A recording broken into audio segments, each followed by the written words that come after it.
I wish good things to you who's watching this. I am Alexey, and this is the final day of the Torneo por Equipos Carcassonne Spain edición 2025. Actually, I should know how to say numbers in Spanish properly, but I don't.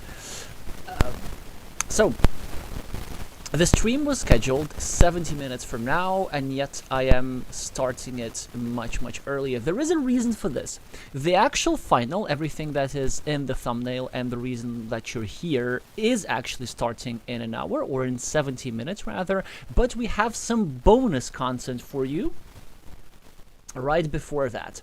And to explain what that content is, I first of all need to tell you about the championships a little bit. It is the inaugural Carcassonne Team Championship in Spain, which has inspired in turn by the Team Championship in Brazil, which had in turn been inspired by the Brazilian National Football League.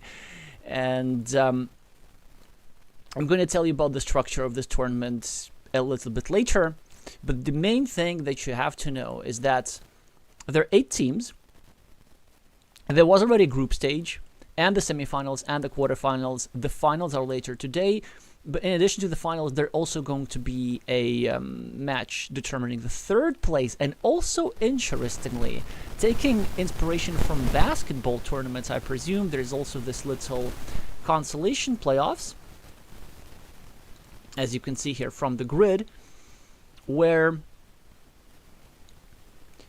even their matches for the 5th place and for the 7th place. So today we actually have 3 out of the 4 final matches. Right in 9 minutes, Meeples and Colas are going to play Señoras que juegan a Carcassonne, but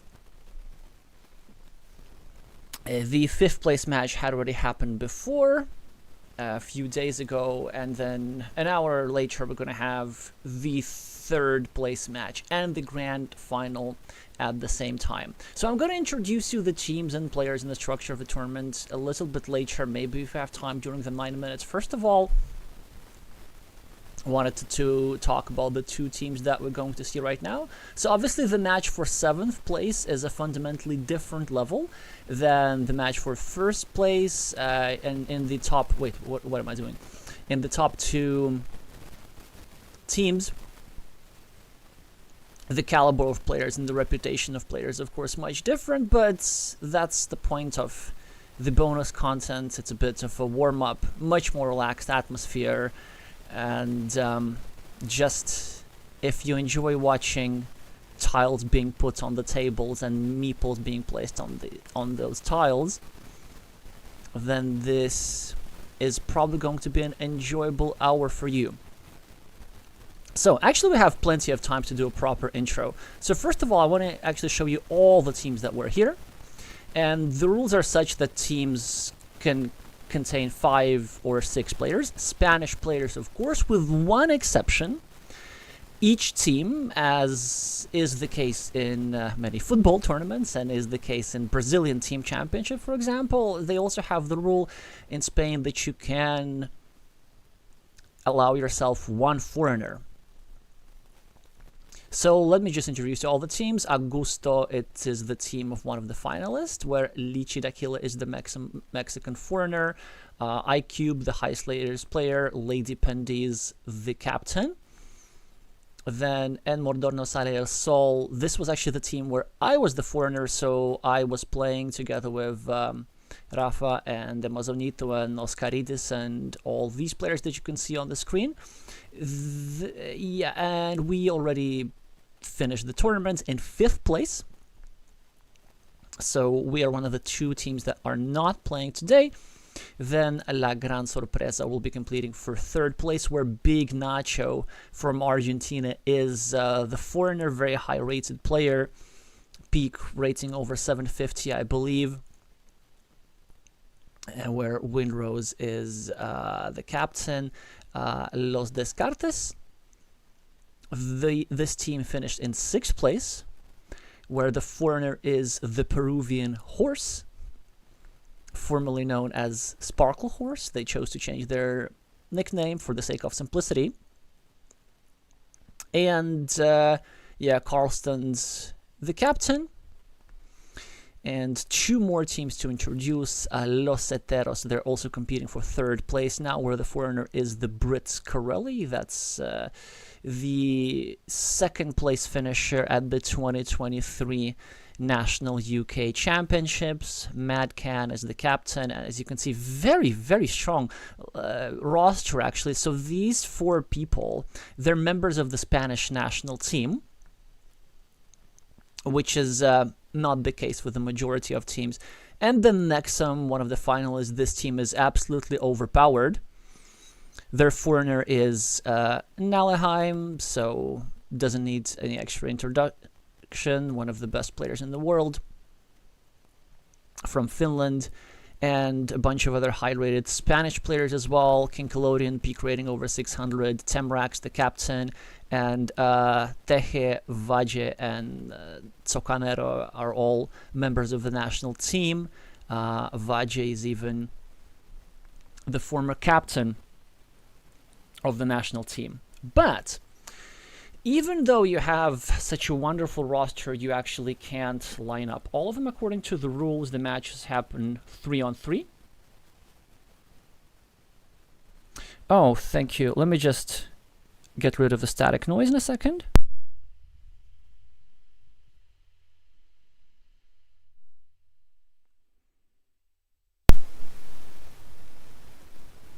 Alright, I hope this should be a little bit better right now. So where were we? Yeah, so we're going to talk about the finals a little bit later. Let's just talk about the teams that are going to play right now. Briefly, you can see what happened in the group stage and the playoffs, consolation playoffs, stuff like this. Again, we can all cover that before the actual finals game again. So we just go to today's duel. So today's duels, rather.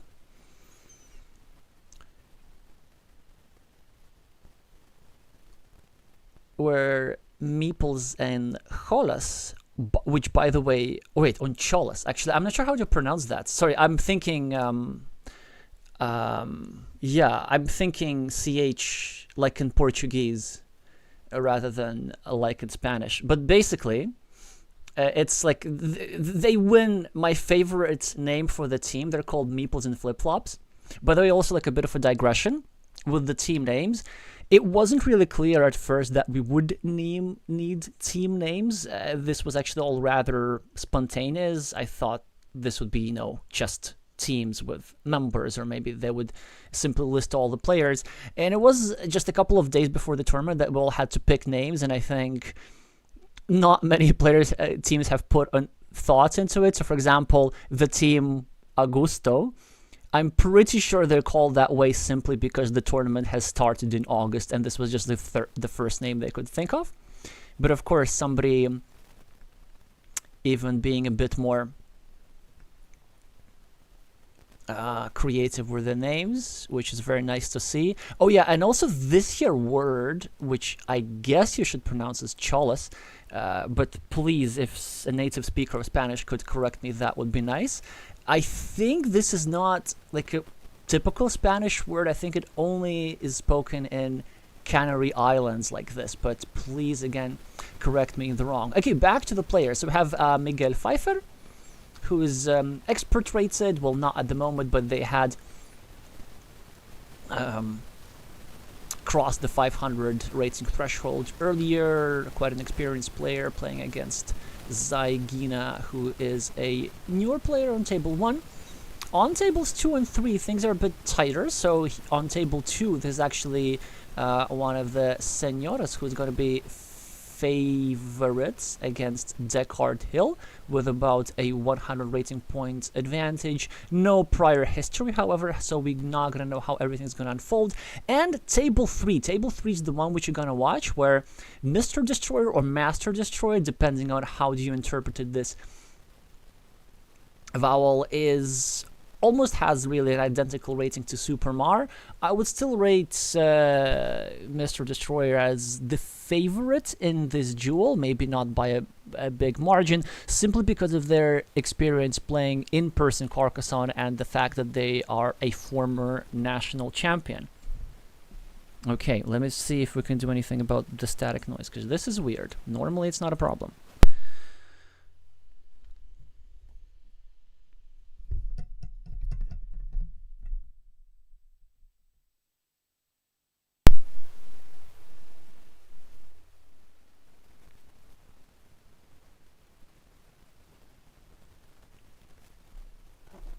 So, attempt number 2. We're gonna start. So, you can also see all the player stats and how many games they're playing. I think everybody has at least 1,000, so we have quite the enthusiasts. Master Destroyer has, well, yeah, like 4,000 games. Zygina 2,000, Katevo 4,000, Supermar 1,600. So it's just really, really impressive numbers for everybody. Also, before we start, an important thing that you should know about Spanish Carcassonne is that they tend to play super, super fast. So forgive me if I am not able to explain all the intricacies of every single move. And we're going to try and cover just the general gist of it.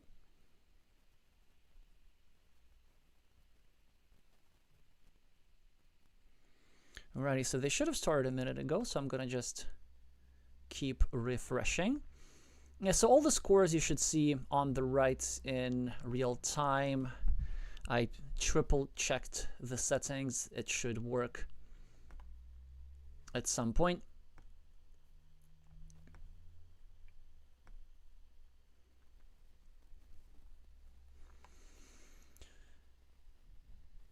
Yeah, but the duel they're going to focus on is indeed the duel between Master Destroyer and Supermar, just because of the similarity in rating. So, who is going to win the 7th place in this tournament? We're going to find out in probably half an hour or so, and it's Supermar who's playing the Dark Meeples. She's already scoring 4 points. Pretty straightforward decision, and already an unorthodox response from Mr. Destroyer here, placing a red meeple here. The standard move would have been here below, just because it's an unrestricted position. Ends up not really mattering that much, as black is able to join red city regardless. But now another very interesting moment for red, and red chooses to separate the two cities, which is pretty interesting, and I guess that makes a lot of sense because, like, where else do you play this here splitter tile? So he didn't want to give his opponents any free city caps lying around, and that's why he chose to do this. But then now he'll probably going to need to try and invade the city at some point, and he's trying to do exactly this with another meeple. Black continues her city, taking away another platform, but exposing a really, really vulnerable square, and this meeple gets blocked at a high frequency. So, red should absolutely have gone here, and I wonder why they didn't. I guess their idea was that they don't want to block the square, but instead they want to connect. No, actually they want to block again. This is so interesting. Okay, and now the square is completely saved. So definitely a big miss here from red, not blocking this here square.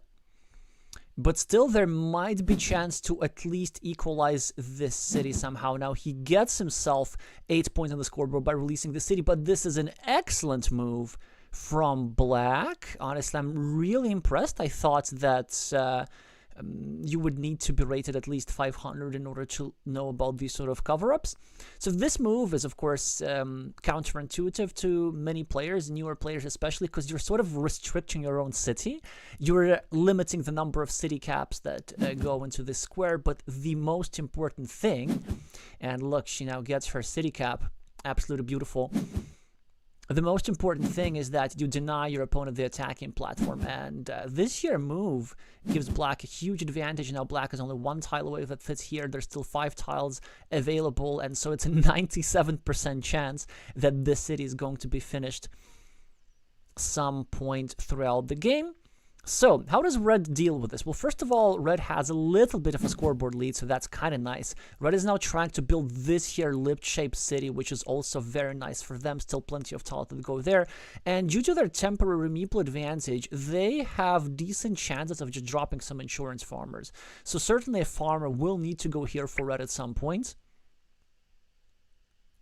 And then maybe even another farmer somewhere here in the future, just so that black cannot drop a farmer when she continues her city. And you might think that 0-point farmers are not great because they're 0 points, but look at this. This city is probably going to get completed. This city is almost definitely going to get completed. This city would be nice to be completed. Then there are additional green squares to make even more cities. So if I were red, I would be looking to first secure this side of the farm, then this side of the farm, and then hope that my scoreboard disadvantage, my inevitable scoreboard disadvantage, which I'm going to have after my opponent completes this, what is going to be 16-point city, ouch, then I'm going to try to mitigate that with positioning farmers strategically.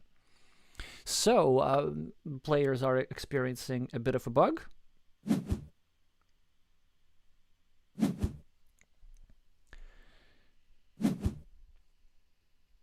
Hi Temrak, hi Sergey. Yes, indeed, it was a pretty long break. Unfortunately, I got stuck in a cycle of traveling and getting cold.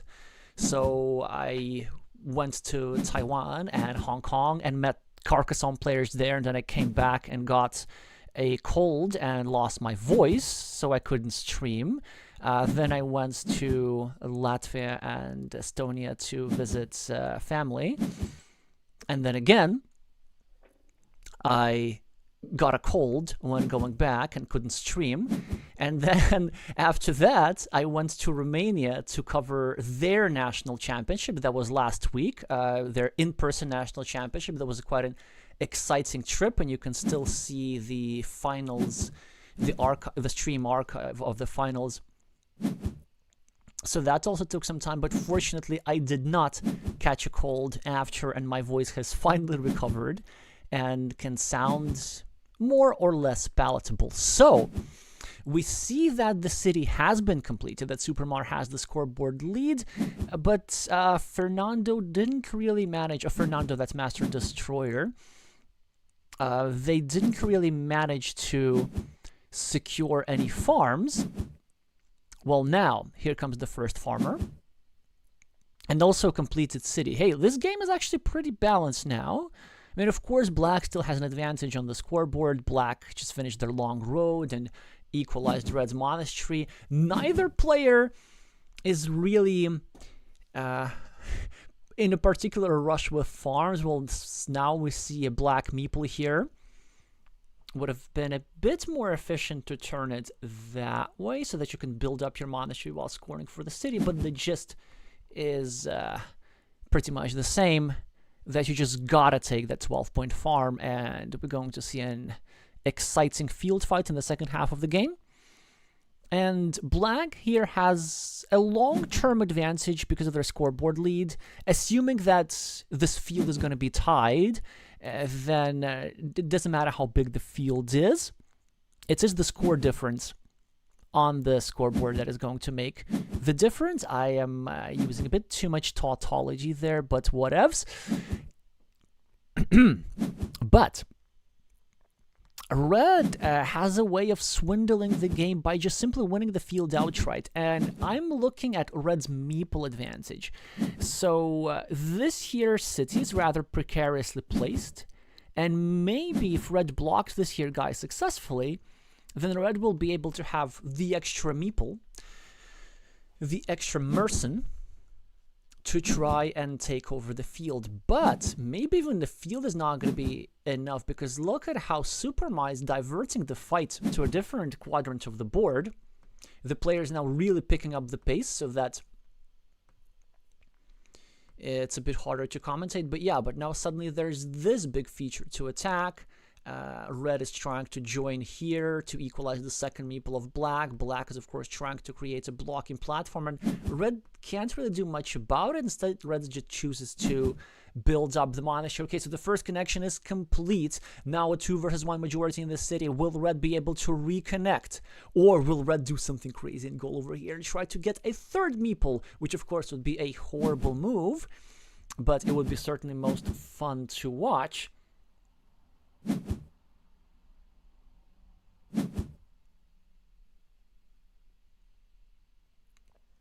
So, this is a very painful move. This here curve. Look at this, how red was not able to place this tile over here. And now this tile here also doesn't go. And in fact, there are only 2 tiles in the entire deck that fits into this square. The 2 road Doritos, and there are not even any more horse tiles available. So these 3 guys have already gone out, which means that it's very difficult to save the square. All black has to do is just go here with any random city cap or something like this, and that will be a complete block. And that's why red very wisely makes a partial restriction of the square, not allowing his meeple to be lost too easily. Now, oh, what an extravagant move from red. Actually, no, it's not extravagant. It's just good. So look at this. Both saving his monastery at the same time and taking a 6-point field and then having the chance to get a majority on the farm. Superma is building up her monastery. She definitely is hoping to get her some meeples back so that she could equalize the field. But you know what? And I'm not sure if players at this level know this, but there's something that's called a fieldless win condition. It's absolutely possible for black to make something like this happen, because look at this. Black has 10 points on the scoreboard. Black also has the majority on this ruin, and if this ruin stays the majority, black should absolutely go here now, but I'm not sure if she knows this.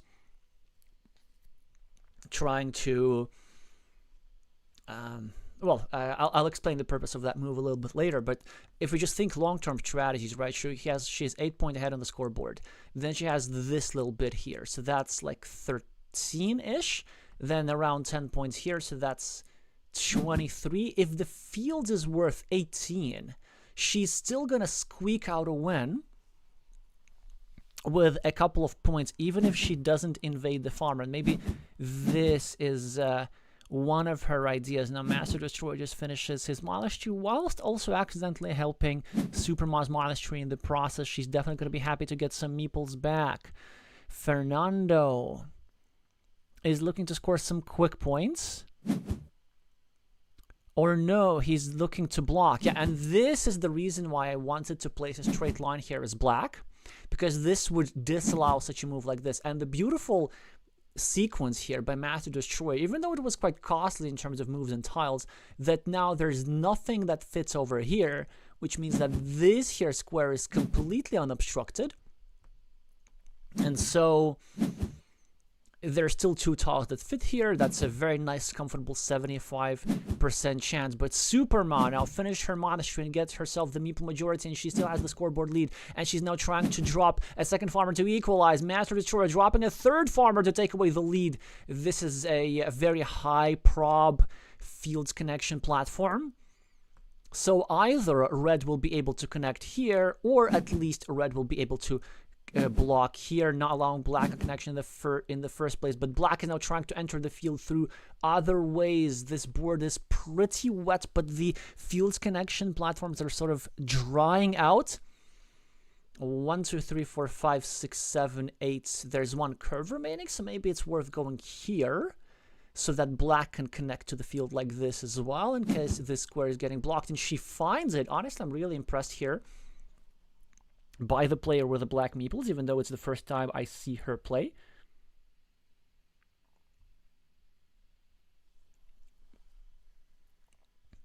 Who could have thought that a 7th place match could be so interesting?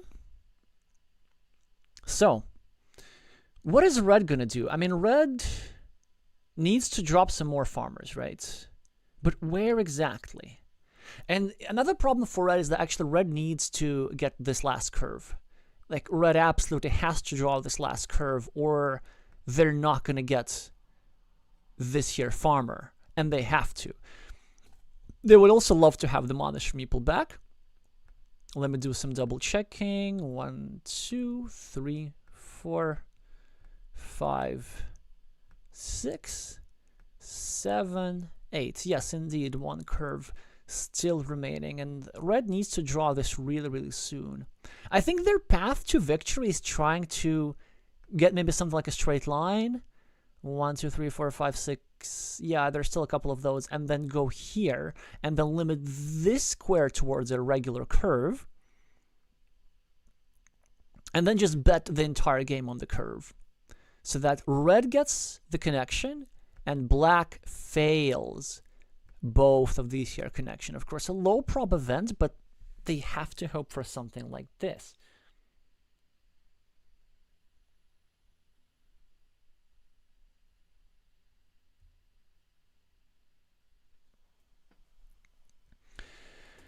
So red is thinking here, counting tiles and points probably.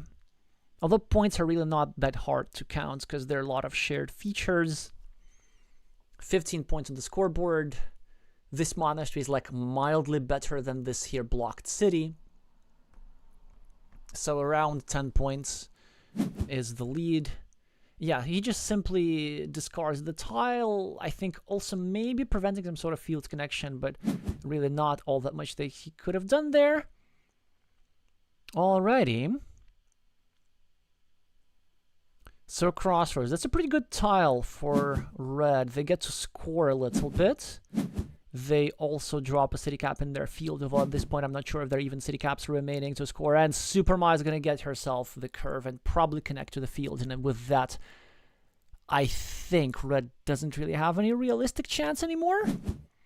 Yeah, there we go. There's the field connection. You see, so that's why I was saying that he needed the straight line. He needed the straight line to go over here first to block this connection. Unfortunately for Fernando, he was not able to draw this. Of course, he now completes the connection. Supermar can just do whatever she wants. She's going to have the majority on the field because she drew the curve anyway. Look, this poor little red guy is staying here at 6 points. And he doesn't even get it here. So he doesn't even get the equality on the field. This is so interesting that the player who had so many more meeples, 5 meeples at some point in the game, is going to end up losing the field. That's why you got to get on the field earlier, guys. You got to get on the field before your opponent finishes a big city. This is the only way how you can withstand your opponent finishing a big city. So very nice cover up here for Supermar. And then eventually timely farmers to put pressure on red. Some fortunate draws at the end, but even without those, very nicely controlled game by black. A very impressive high level. And yeah, Fernando maybe is a bit surprised. He was thinking, you know, you're a new player. Why are you playing so well? And the former national champions definitely going to need to change something in the next game. Oh yeah, I kind of forgot to tell you that the format is best of 3, but if you've been watching my streams for a while, you know that best of 3 is the most common format for most playoffs in Carcassonne tournament. Even some in-person national championships have started to adopt that. Well, Romania being one of them. If you remember from last week's stream.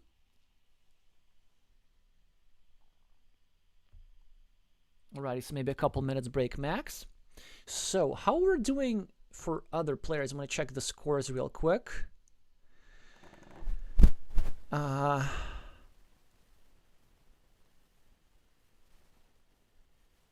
Deckard Hill is ahead 1-0, despite being the low-rated player. So things are looking pretty good so far for Meeples and Sandals, at least on that table.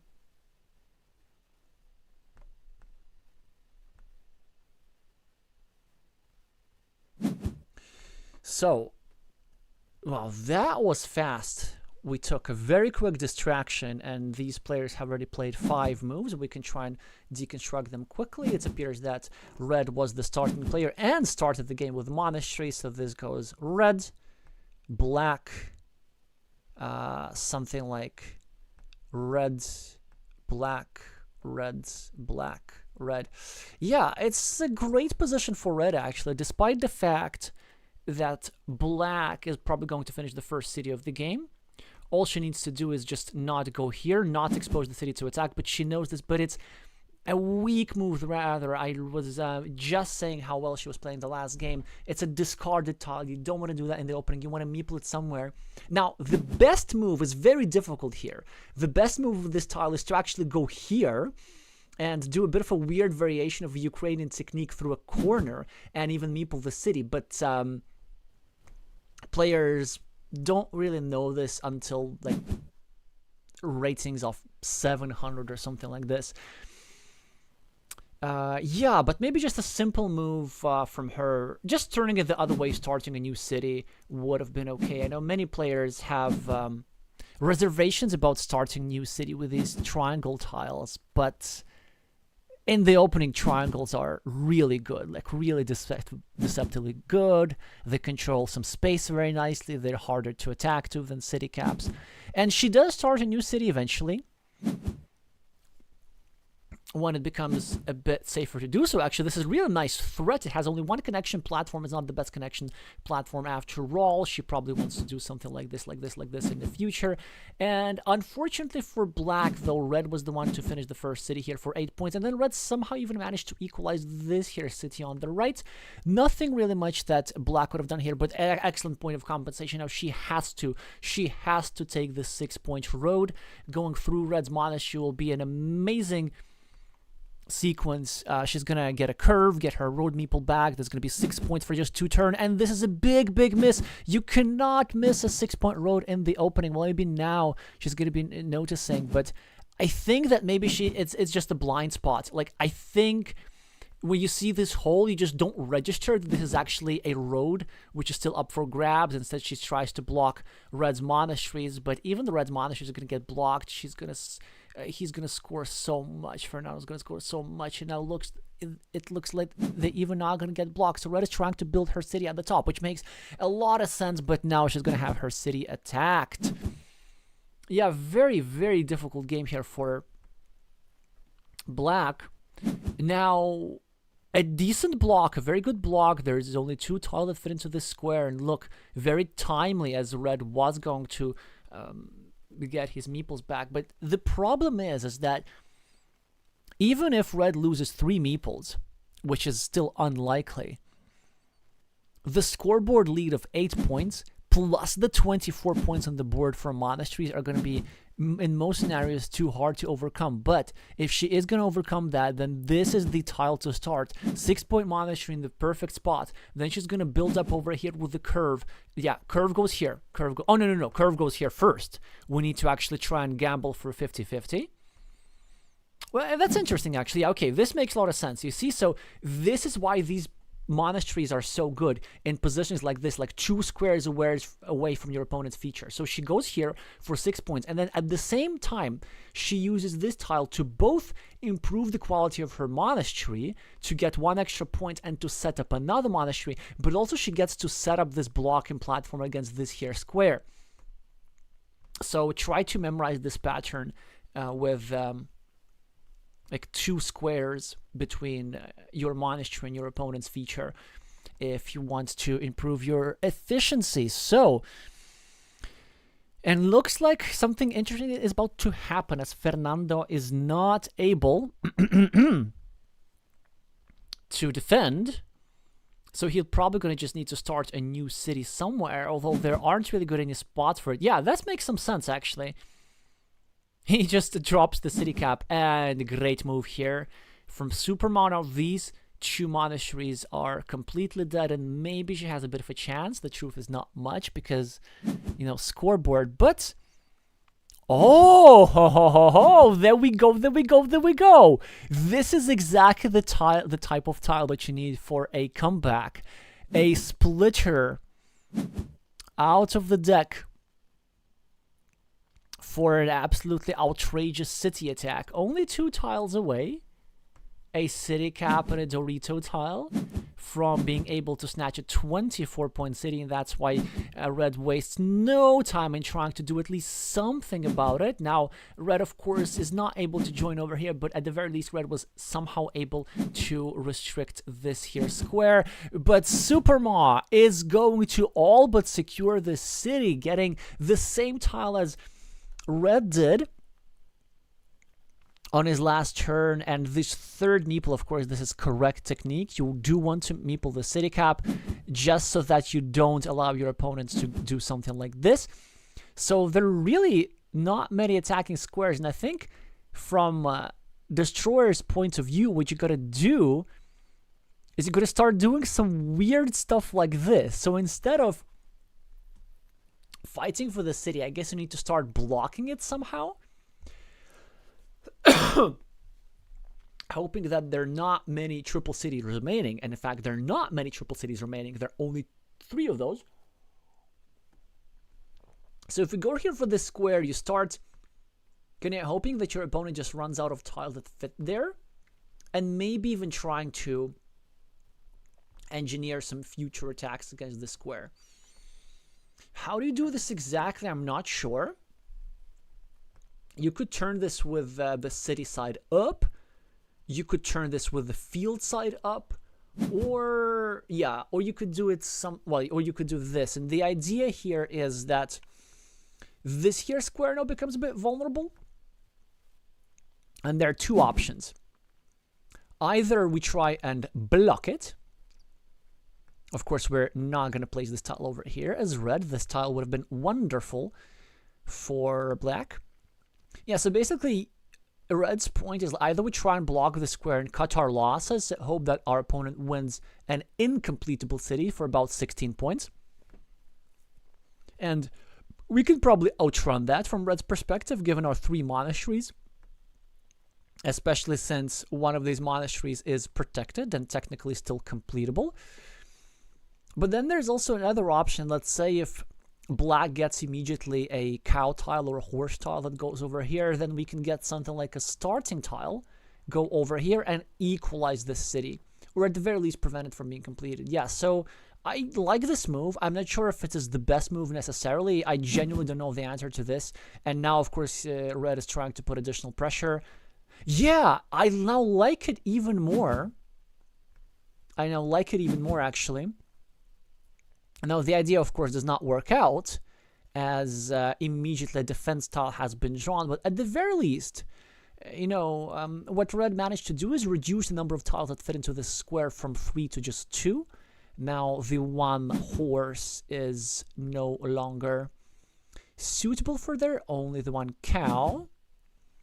In the meantime, some quick points for Superma, but a blocked meeple for her. That was so unfortunate. She could have gotten herself back. The meeple, but a timely block by Red prevented that from happening.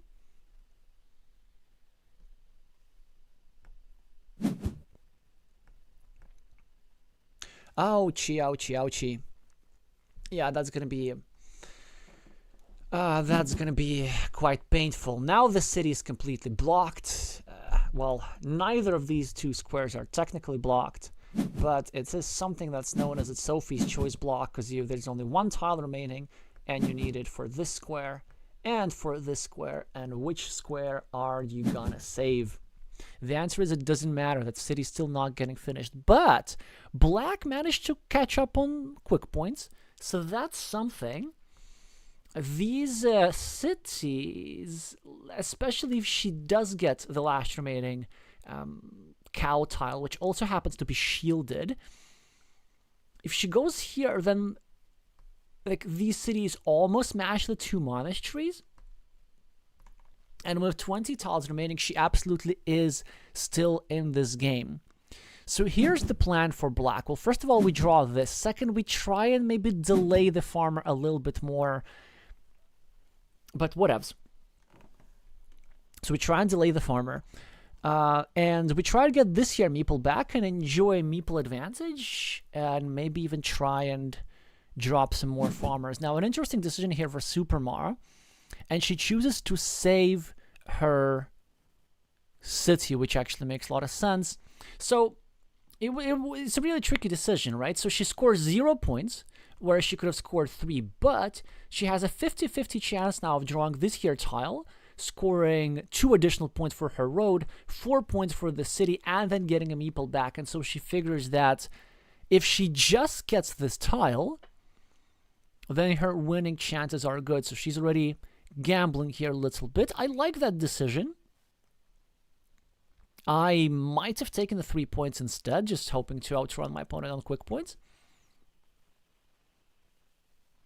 So, oh, that's a bit of an annoying move for black, as Fernando is blocking or at least restricting the monastery. But now that I'm thinking about this, is this really so annoying for black? Because there's still 1, 2, 3, 4, 5, 6. There's still 2 crossroads that go here. And now that black's going to draw a crossroad, she's also going to score 4 additional points. So maybe Fernando should have turned this tile the other way around. Oh, and look at this.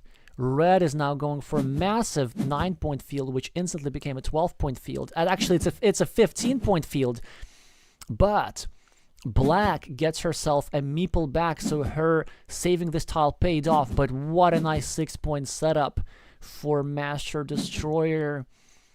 Now we're going to see a field fight. Black, of course, has to invade. Very easy connection platform from both sides. The field is going to be equal. Still a slight advantage for red. But it's getting closer because look at this. So black has herself these extra points here. Like this meeple back in her hand really, really helped. Cashing it on that setup.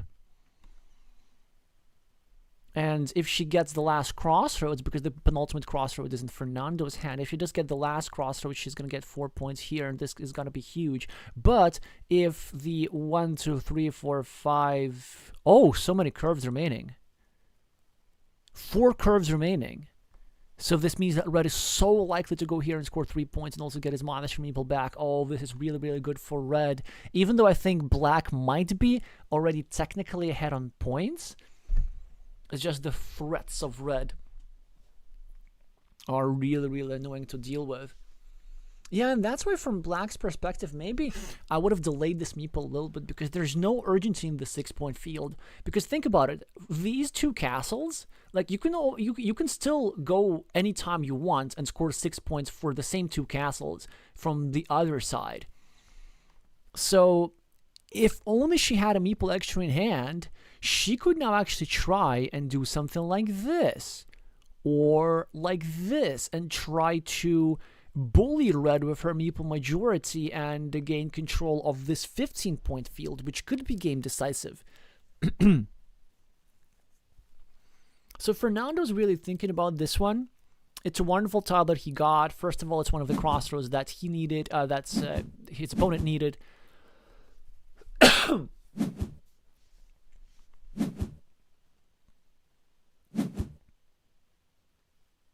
And the second he got to score 3 points. And now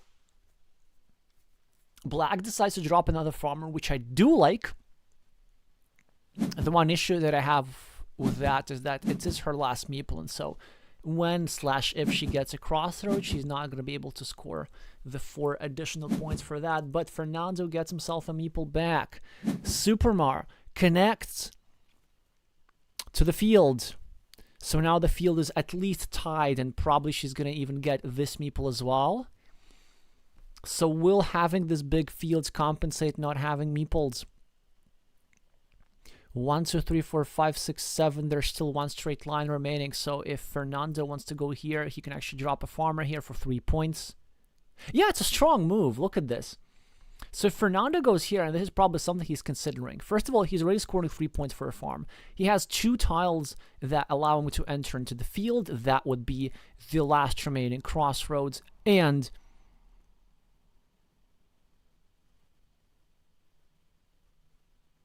a straight line. And then also there's this combo of 2 back-to-back curves that allows him to sneak into the field that way. So that would be very strong. He could also consider not attacking the field at all, maybe try to outrun it. Now, if I were red, I would definitely counting weird ideas like this, claiming the 6-point city and trying to finish it. The problem is that there wouldn't be any tiles that fit into this square, but certainly an interesting idea to explore.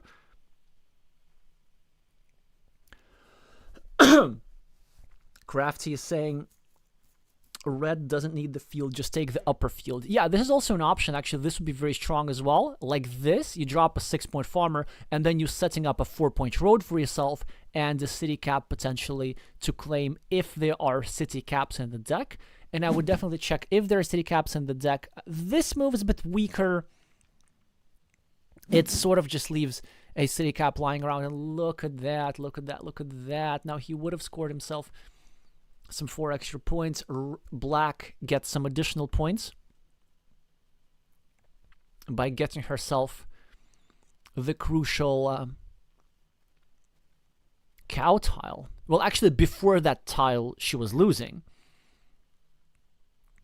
because she didn't even have the majority. Now she has a super majority on this city. I think red should still have many ways to win this. He can still drop a farmer here if he so chooses. The probability of him drawing one of 2 curves is going to be 60%. Or like this, yeah, that also works, hoping for a curve. But a curve has been drawn by Supermarsh. He connects to the field. Now Master Destroyer is going to get himself 5 points. Or maybe he wants to get 2 points and try to connect to this field. But he just chooses to take the points. A monastery for black. Not a great tile for her. So what does red do here? My instinct, of course, says to do something like this exactly. But... let's see if that's even helpful at all. Yeah, it wasn't really helpful. And I think both players missed out a little bit. So what Fernando should have done is just gone over here and taken the 6-point field. And what Superma should have done, she should have gone here.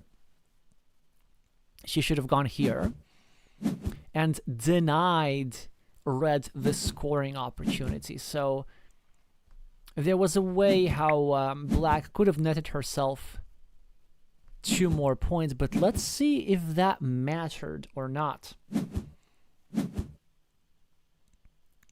Because I'm not really as fast in counting points as the players have. Look at this. Oh, wow.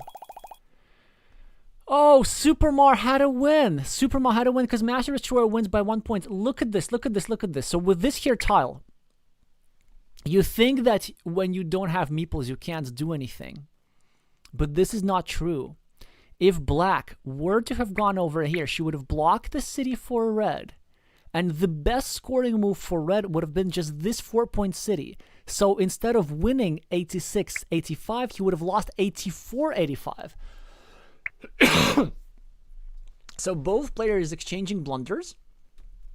Red in general didn't have to go for a 3-point field. If only, like, again, like, if only red were to have gone over here for 6 points, then red would have guaranteed himself the win. But just being a little bit too creative. Well, actually, no, that's a reasonable move. But still, red gave some chances to black, and black almost took them. Oh, so sad, so sad. Now, yeah, with 2.5 minutes on the clock, maybe Supermar just saw the scoreboard lead and didn't realize that she could win or she could have an impact, but it's certainly something that the players, well, any player can improve. You know, the end game, the very, very end game, just the last tile when you have the perfect information. Do spend a couple of minutes, check out what is in your opponent's hand, and try to see if you can either score yourself or prevent your opponent from scoring. Preventing your opponent from scoring, a big part of the game. This costs Superma the duel potentially, as she would have won the match 2-0. Instead, we headed into a decider where Fernando is now going to be the starting player. Oh no, she's the starting player, but still.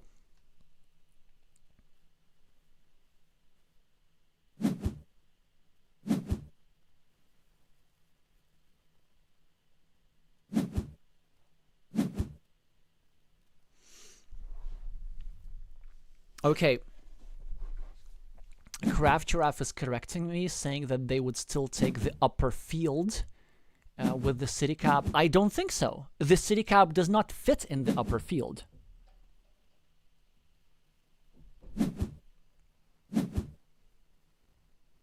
I was looking at the upper field in 6 points. I'm not sure how many upper fields there are.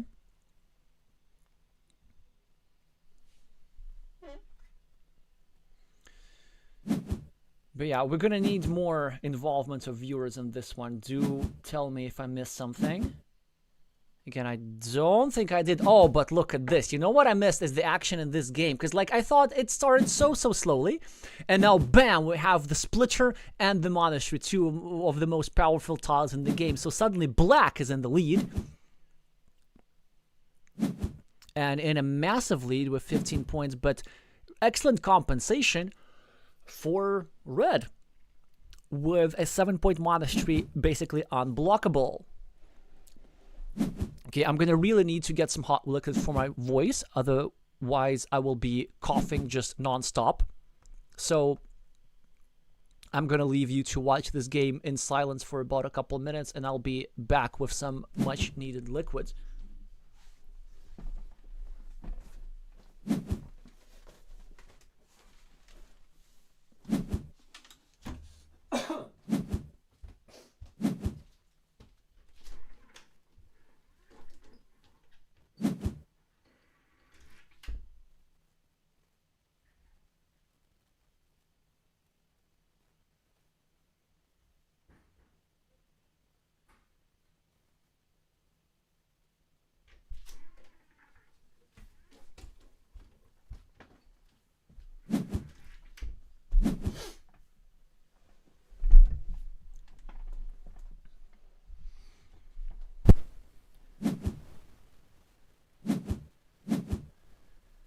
Alrighty. So what are we having here? Well, a lot of exciting events. Some roads being separated. Black is going to have himself an individual road, and black equalizes on Monastery, also an excellent position for black. But red is building in a monstrous city on the left, just 2 tiles away from finishing it. So black has to do something about this. Maybe going here. Just trying to create some sort of pressure on the left. Sounds like a reasonable move. With such a lead, you can also ignore the city and just go here, but she chooses not to be reckless, which is a wise choice. One thing that is going to matter in this game a lot is meeple counts, because the potential fields are looking very, very juicy on both sides. And that's why red is trying to block some meeples from black, but unsuccessfully, as just a monstrous tile has been drawn. But red is now successfully covering up his city here, just 1 tile away from finishing it. And there we go, and Fernando is again in the lead with a 22-point city. Whoops, I miscounted the 20-point city, but it doesn't matter. But still, it's a game. Even though the scoreboard has equalized, I still like black here. First of all, because her better developed monasteries. This road is very nice. She's going to get herself a road and drop here 9 points farmer with tempo. This meeple is fairly safe. This meeple is actually also fairly safe. And this here meeple with red is a bit more vulnerable. And so that means that Supermall can hope for some sort of long-term meeple advantage if she manages to block it. The problem for her is that these monasteries, although they're absolute beasts when it comes to scoring, it will take her, well, at least 6 moves to get a meeple back.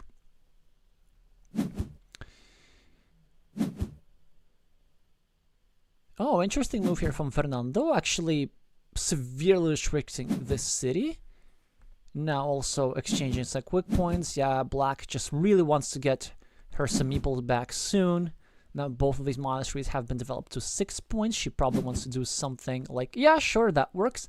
Setting up another monastery, and this is taken by Fernando, but I don't think that Supermom minds. That was also a fantastic thought for her. She can either go here for 4 points, or she can go here for 4 points. She chooses to finish it. I don't think she should have dropped a farmer there. Please don't. I know you're thinking about this, but please don't. It's a bit too early for that. Excellent discipline here from Black.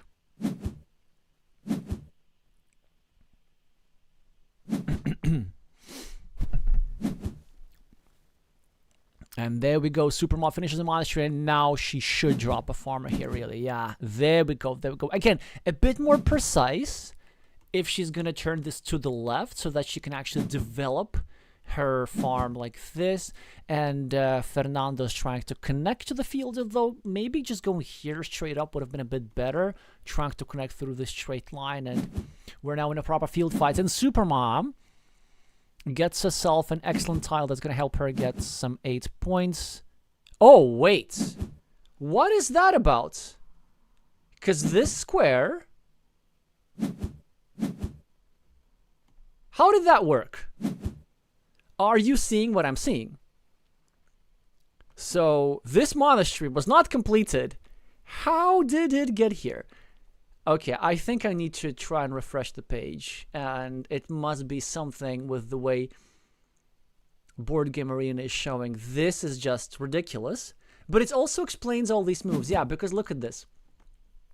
The straight line was placed here by Black at some point earlier, and this now explains why Red went farming here, because going here would have been illegal farming. Because this is already part of Black's farm. I mean, yeah, poor Board Game Arena. They don't have money for a graphic designer, and apparently they don't have money for programmers as well. So what do I now have to do? Unpaid ads for them, telling you to go buy your premiums.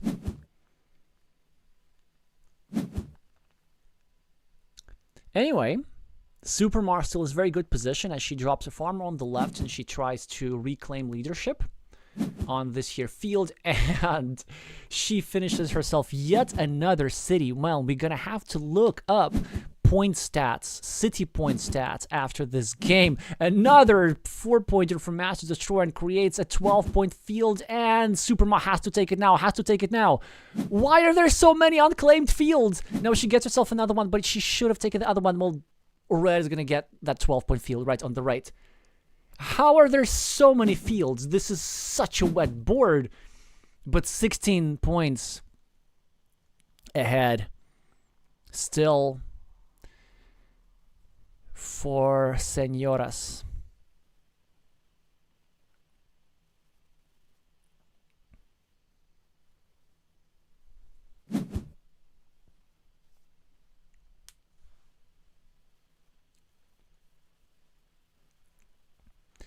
Okay, so Supermom is getting herself... Well, she isn't really getting herself anything. She's just getting a road, but not claiming it. So maybe it's best to just build a monastery, but she must have had some sort of spatial idea. And if I'm Red, I'm actually looking for a different idea. If I'm Red, I maybe want to go here and claim that road, unifying the two farmers of Black, but trying to keep my farmer at the top separate so that it scores 6 points without being eaten up by these two voracious Black agricultural workers. A quick point tile for Fernando. He's not able to use it as a quick point tile. I guess he can just go here, continuing his city, and maybe even meepling this 5-point road. He has loads of meeples. He could just also meeple this road straight away. There are many things that he could do. I think the reason why he hasn't gone here already, he wants to calculate whether he can reasonably threaten the completion of this city. Something with like 2 city caps. And if you go here, then you make it a bit harder to prolong your city, but why not just claim the road when you have 3 meeples with 11 tiles remaining in the game? Black can threaten her city. That would certainly be lights out if she manages to complete it. So,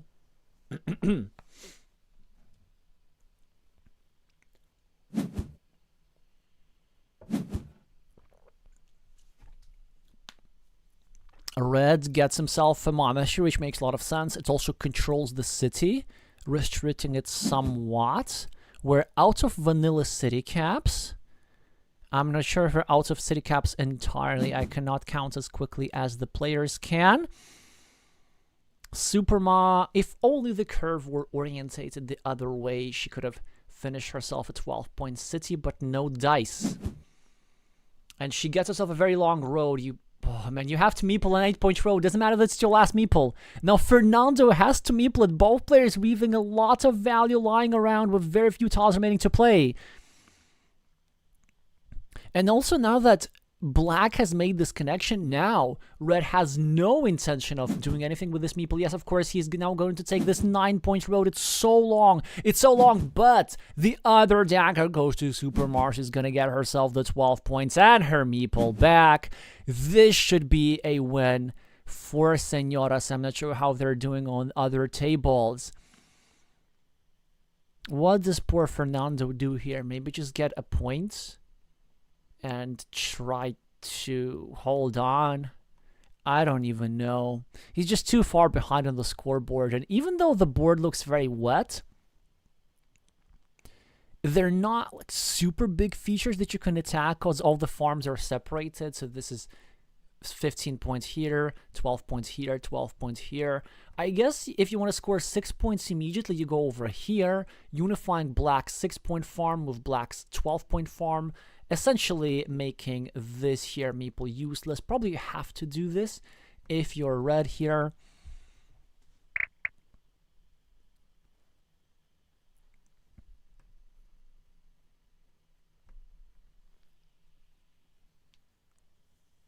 He's still going to think for 110 seconds or less. Just get himself 1 point instead of 6. And Superma is doing something quite risky, but I guess she wants to go there and eat up that meeple. That makes some sense. She does score 10 points with this move. 4 points for the road and 6 points for eating up this meeple. Again, reminder that this is a 2 versus 1 majority, so this guy is going to score 0 points.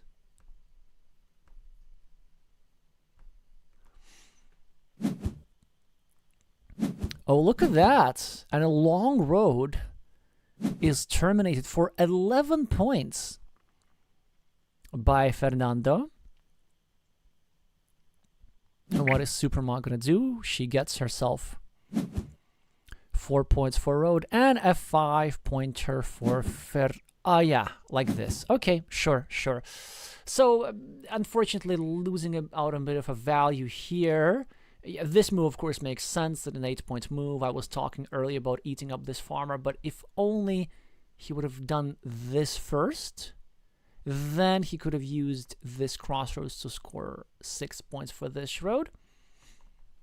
I don't think any of that is remotely enough because Superma controls the main field and she has 17 points extra on the scoreboard.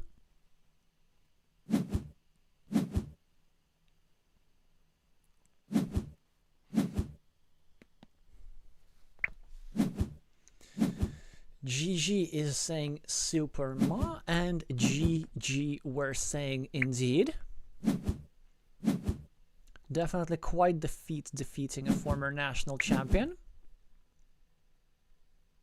So, or why am I so impatient? I should not refreshed. So 24 points is the difference. I guess the reason why I'm impatient, I want to check out how others are doing. Wait, what?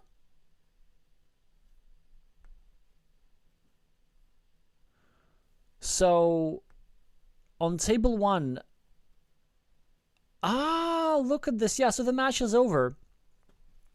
So on table 1, Miguel Pfeiffer had defeated Zaygina predictably, as there was quite an experience difference. On table 2, we had the upset that is going to give Meeples and Flip-Flops the 7th place in this team championship. Deckard Hill defeating Keteveo, who was rated 100 points above him.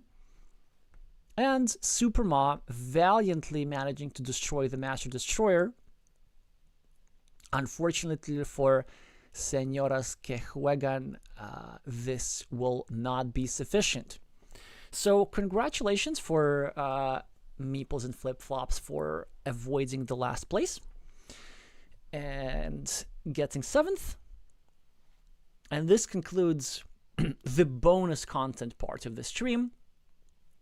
And now in 5 minutes, we're going to have the actual finals.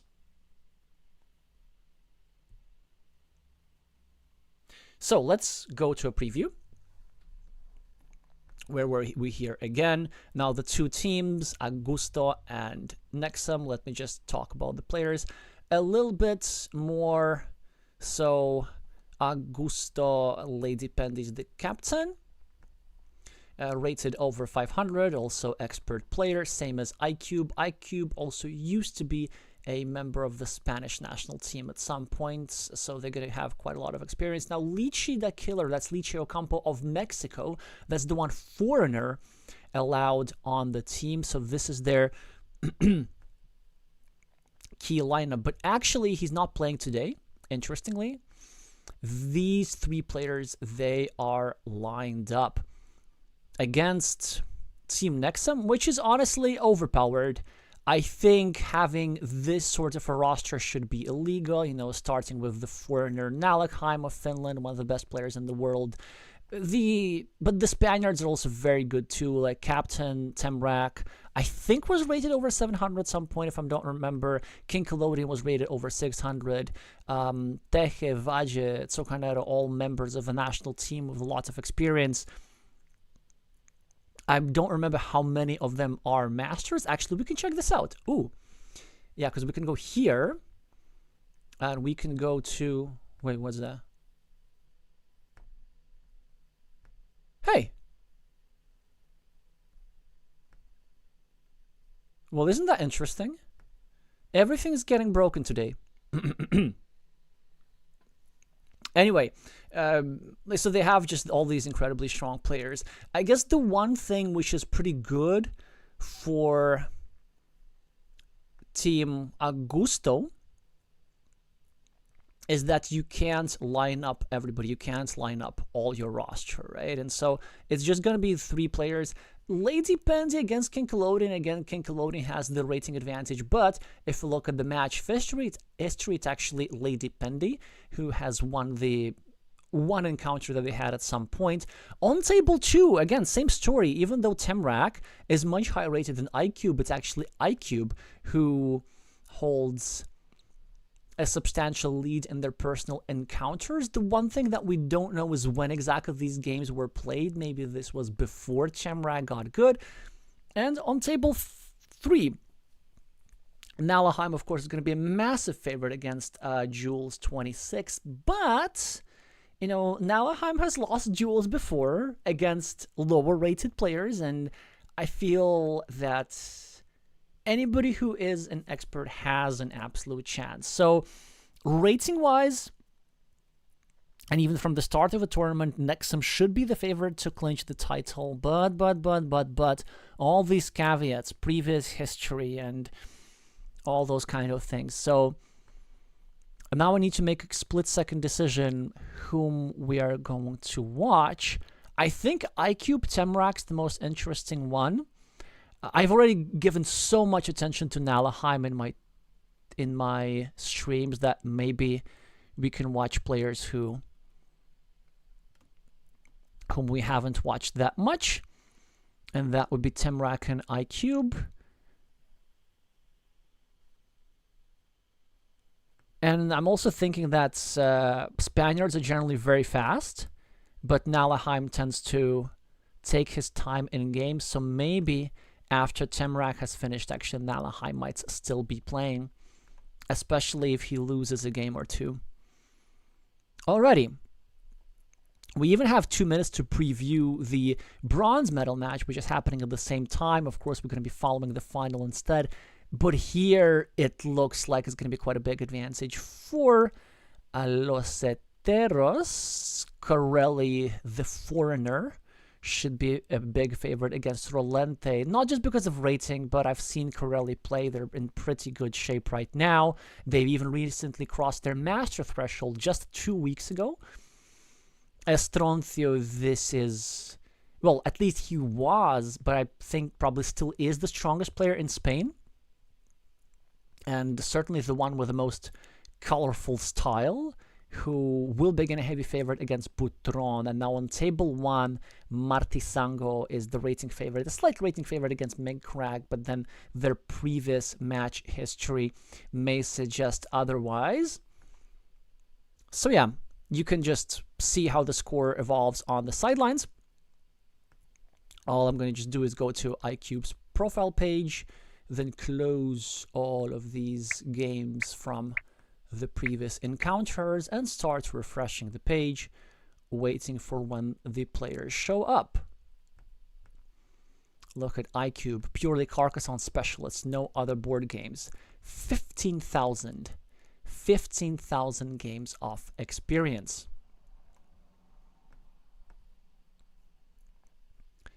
And Temrak, they probably have fewer games than this. My guess would be like 5 or 6. Oh no, only 2,500 games, but a solid win rate, and of course a high rating as well. So let's see what comes out of it.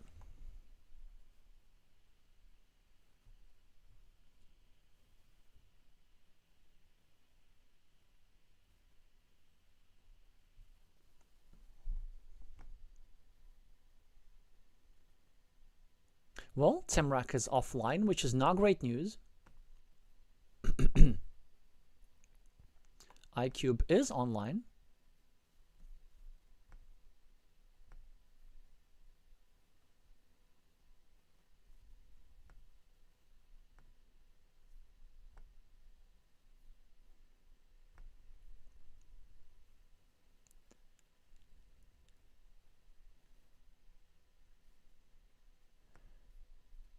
Well, I guess we might just watch somebody else. Okay, tired of waiting. I'm watching Nallerheim. Am I watching Nallerheim? Nope, he hasn't started either. Okay, we're gonna watch Kingkelodeon. But I feel like I've seen his games very, very recently in some tournament. I don't remember which tournament that was.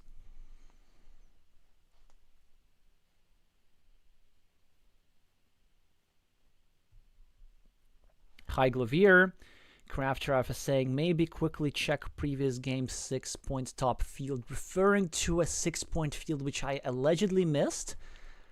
I still don't quite see how, but it's probably not worth our attention because our viewers who are going to watch this in recording, they are probably going to see which field you're referring to.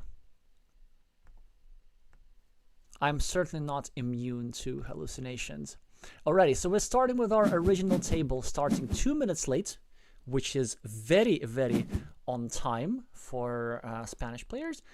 IQIUB is playing the red meeples, and they're the starting player, and Temrak, who's 90 points almost higher rated, is going to be the second player, and already, actually, honestly, making a slight imprecision.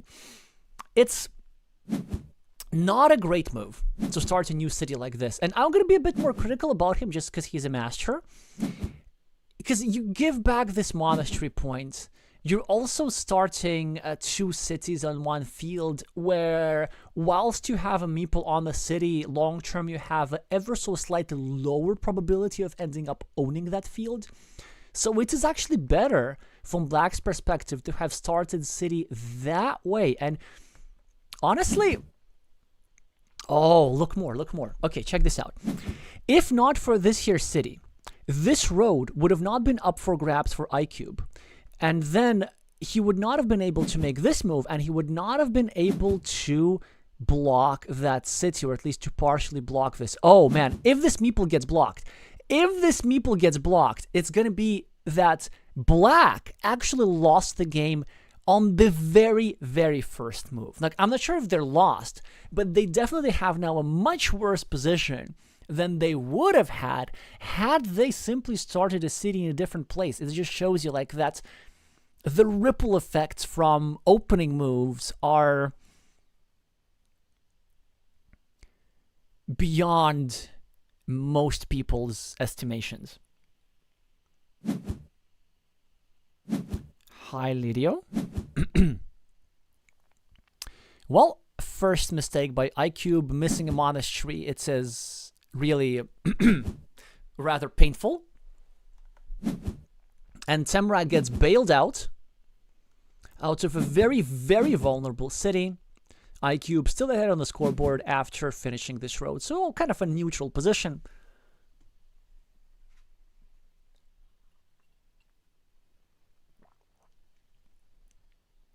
Temrak now needs to make a decision with the shielded tile, and there's several options. So option one, we recognize how dangerous the city is, and we try to invade this. The upside is that IQIUB cannot run away with a quick city.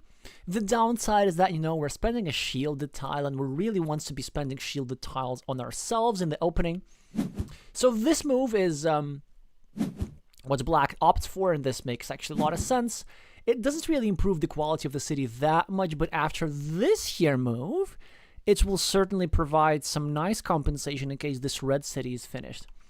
And also an interesting decision here, as the perfect tile was drawn by IQIUB to not only take care of a vulnerable square and bring his city closer to completions, not only 2 tiles are needed to do that, Red also is kind of supporting this city, and that's why Temrak correctly decides that it's not really worth trying to attack it, because if you're going to do that as Black, then Red is going to go over here, re-attack it, get 2 cows, finish a big city for 20 points. So ideally, what Temrak wants to do is first of all wait for something like this and then attack the city. But will he have an option to do that? No. But it's still a wonderful tile for Temrak. The canonical move here is to go like this and start breaking the city instead. You know, there's a saying, if you can't join them, break them. I think it goes somehow different, but that's how it works in Carcassonne. If you can't join them, break them. I really hope that Temrak finds this move. An alternative is something like this, starting to play against this here meeple, but it's much weaker because there's still 6 curves remaining, and Red can just do this and then create themselves a 5-point road through the city, then get to Road Dorito, drop a 6-point or 9-point farmer, and unfortunately, Temrak goes for a weaker move here. IQIUB now meeples the monastery finally. It's a very good monastery. It's actually very powerful. It threatens the city. It also creates a platform to attack this here road, which long-term Red benefits more than Black. Temrak can score some quick points now. Probably can go here. Can also go here and score quick points like this. Could even go here, but that would be bad. These quick points would also be bad. Ideally, if you're going to start to move like this, and what you want to wait for as Black is some sort of a straight line. And this move actually for Black is pretty good. So it seems like he is making his city more vulnerable. But actually that's not true, because it has the same number of blocking platforms, and at least it creates a defense platform. So if IQIUB does this, Temrak can do this with another curve, then get a dagger tile, finish a city, start a new road. And, you know, taking away your opponent's 6-point road, I don't think I need to explain why this is a good move. This whole pattern of actually seemingly making your city more vulnerable is something that the reigning world champion Dani Angelatz of Catalonia is known for. And they have been dabbling quite successfully in escaping from blocks that way. So that's why I like to call it the Angelatz escape for short. At least a term that I've been using for a couple of months. And look at this, Temrak manages to finish his city unscathed. Now ahead on the scoreboard, IQIUB now does not take the monastery because he does not have the meeples to do so. Instead, he wants to create some vulnerability against here, maybe draw a straight line, try to block this here road connection. Temrak really shouldn't be too bothered about this. I probably would just like score some points, get a meeple back maybe. Also note how this black meeple a couple of moves ago entered into a mini battle against IQIUB. This is pretty annoying for IQIUB, but there's some ways how he could sneak out. Maybe if he gets himself the last shieldless horse tile, he could go over here, score 2 points for the road, get himself a meeple back, and then obstruct this square, making it very hard for Temrak's city to complete. But Temrak knows that there's only one tile in the entire deck that allows red to do that. The crucial part of the position that is going to dictate who's going to have the advantage is this city. And red needs to finish the city quick. There's still 8 Dorito tiles remaining. Like, it feels like they're due. So all red needs to do is draw one of these Dorito tiles, covering up his city, making it impossible to attack. Should be quite easy to do. Then the pattern is like this. So we cover up. Then black goes here to try and create a blocking square. Then we get a city cap, release our city, and restrict the blocking square, then safely complete our city. So this is the most common pattern. This is also the reason why this meeple is so good for protection, and Temrak figures that he wants to have none of this. He's in fact going to risk multiple road meeples getting blocked due to the shortage of crossroads, just so that IQIUB does not get away with that city. And honestly, that's kind of wise. It is going to work out. IQIUB now, very unfortunately for them, does not meeple this monastery again, but again, I probably would. A last meeple, doesn't matter. Like, red can get a meeple back in a couple of other places, and red really, really needs points. But you can't fault a player for not wanting to part with the last meeple. Yeah, so red is going to get a meeple back pretty soon enough. This straight line was kind of annoying. Black is now successfully blocking the square, entering in a fantastic +4 points mini battle. So 5 points for this block guy, 1 point for this block guy, and this guy can accumulate endless numbers of points, and there's still some pretty good city scoring tiles available in the deck. IQIUB now makes a good move, continuing their city. Probably they're going to end up just finishing it, but there's some interesting ideas how they could, in theory, go here and here and here and try to just gobble the city up. Unlikely, given that Temrak's just going to go here. No. Yes, Temrak's going to do this. Yes, of course. And now he's threatening to go here and actually block IQIUB's meeple. So IQIUB now needs to save his city, but now his city is restricted, and Temrak's going to go here and now restrict this guy again. I hope that he finds that move. This is also actually quite interesting in these positions. So your opponent has 2 semi-vulnerable meeples. One restricted, one unrestricted. And do you want to start blocking your second opponent's meeples so that they need the same tile? Or do you want to try and block just one of your opponent's meeples but block them fully? Temrak chooses the latter route, and it ends up not working. And this is also the reason why I actually do prefer going the former route. Not because of what happened in the game, but also because from Temrak's perspective, there were a lot of city plus field tiles still available in the deck. Many more compared to city plus road tiles. And if you start with these partial blocks, it's not the fact that you can trap these meeples, is that you can stop your opponent's scoring machine. You can delay the recovery of their meeples. You can make it so that they are forced to drop vanilla city caps somewhere in random places, and you can pick them up. So partial blocks are quite underrated at even at the highest level of the game.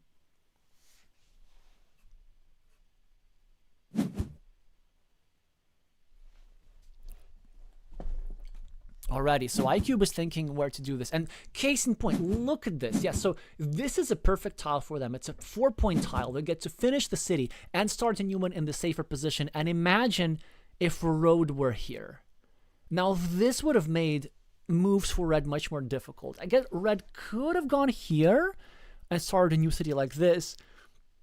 But then black can expand his ruin and open up blocking squares, or score 2 points here and blocking up blocking squares, and this is really annoying. Overall, in equalish position, Temrak now gets himself a scoring tile, probably going to go here just to get the 2 points and get himself more meeples back, whilst this monastery here is going to be stuck for a while, since there's only one tile remaining that fits into this square. Yeah, I wonder what else you can do. I guess you could also go here, which is pretty interesting, to start a new city like this. But then I don't really like leaving this 5-point road, because you're sort of flipping for this 5-point road with your opponent like this. There's still a starting tile available. Temrak overall should be in control. Even though they're a little bit behind, they are uncontested on the field, with the meeple majority, now also a slight lead on the scoreboard. 2 green squares for further development. And just a generally nice position to have. It's quite difficult to attack this field. You would need something like a road Dorito to go here.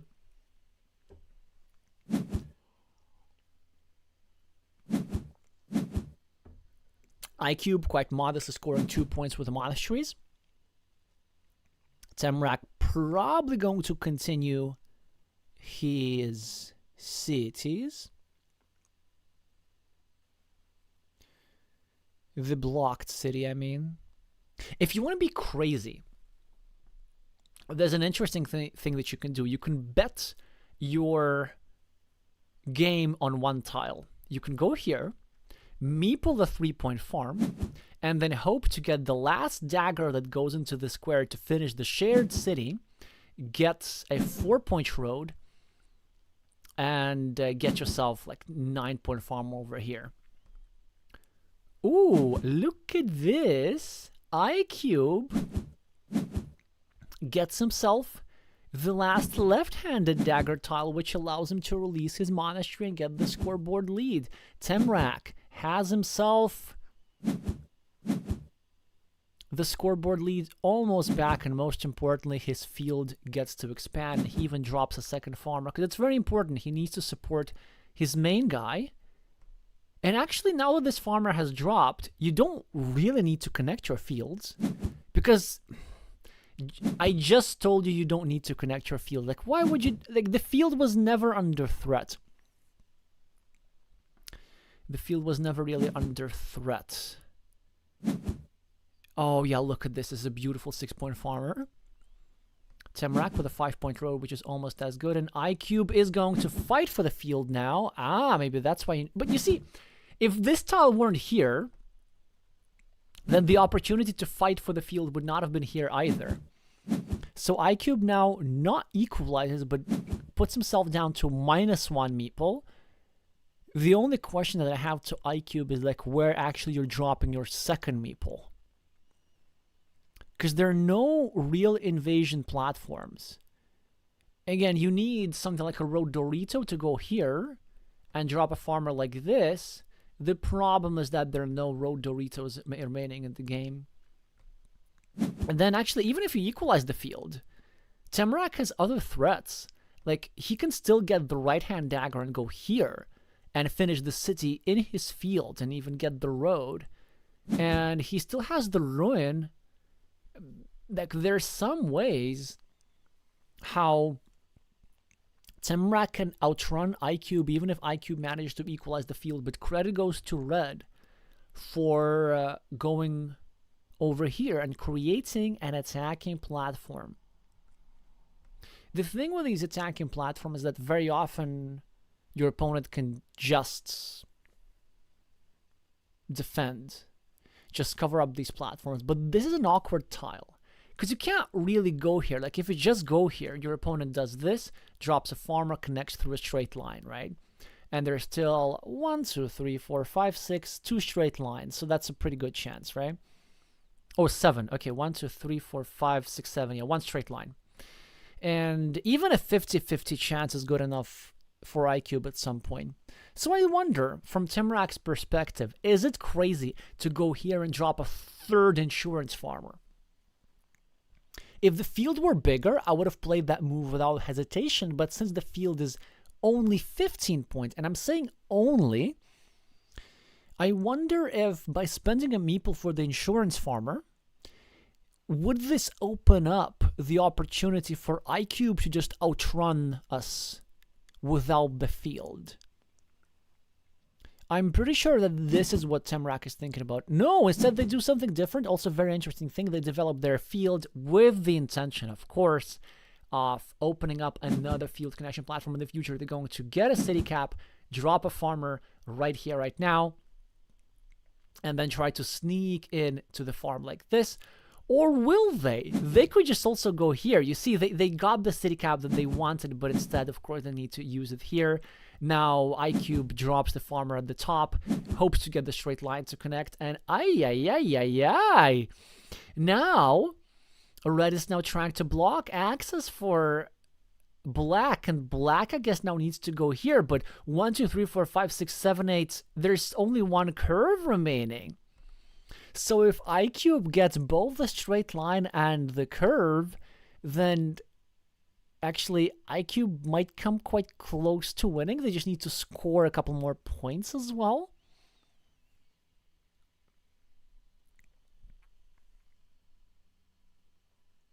Yeah, just double checking. Indeed, one curve remaining. But as Temrak, you still have to go here, right? I mean, you can't just allow your farmer to get blocked.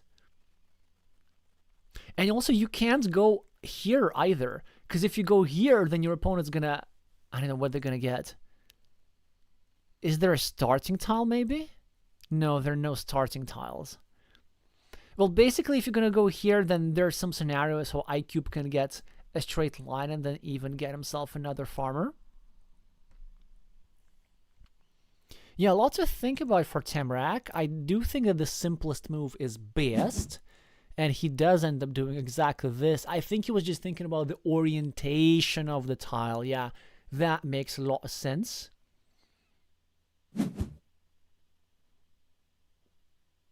IQIUB is now trying to just either start a new city or maybe simply open some blocking opportunities against the square. Temrak is, of course, now trying to block here. Now the curve goes to IQIUB, which means that... Count tiles, man. That was the last curve. You didn't have to do that. Wasted point. Could have gone here. Yeah. With 3 minutes on the clock, just don't be lazy. Come on, man. I know it ends up not mattering, but it could. It could matter, because there's some scenarios where red can go here, and red can go here and take a meeple back and then get a straight line and drop a 6-point farmer here. Then red would actually win. Now, red won't win because Temrak is going to go here and block everything. But red still is going to end up with 1 fewer points than they could have. Also, again, a bit of a mistake, as they should have finished this city for 3 extra points. This move only gives them 1 extra points, in fact, because Temrak is going to scoring a point for this farmer as a result of a new completed city being on his field.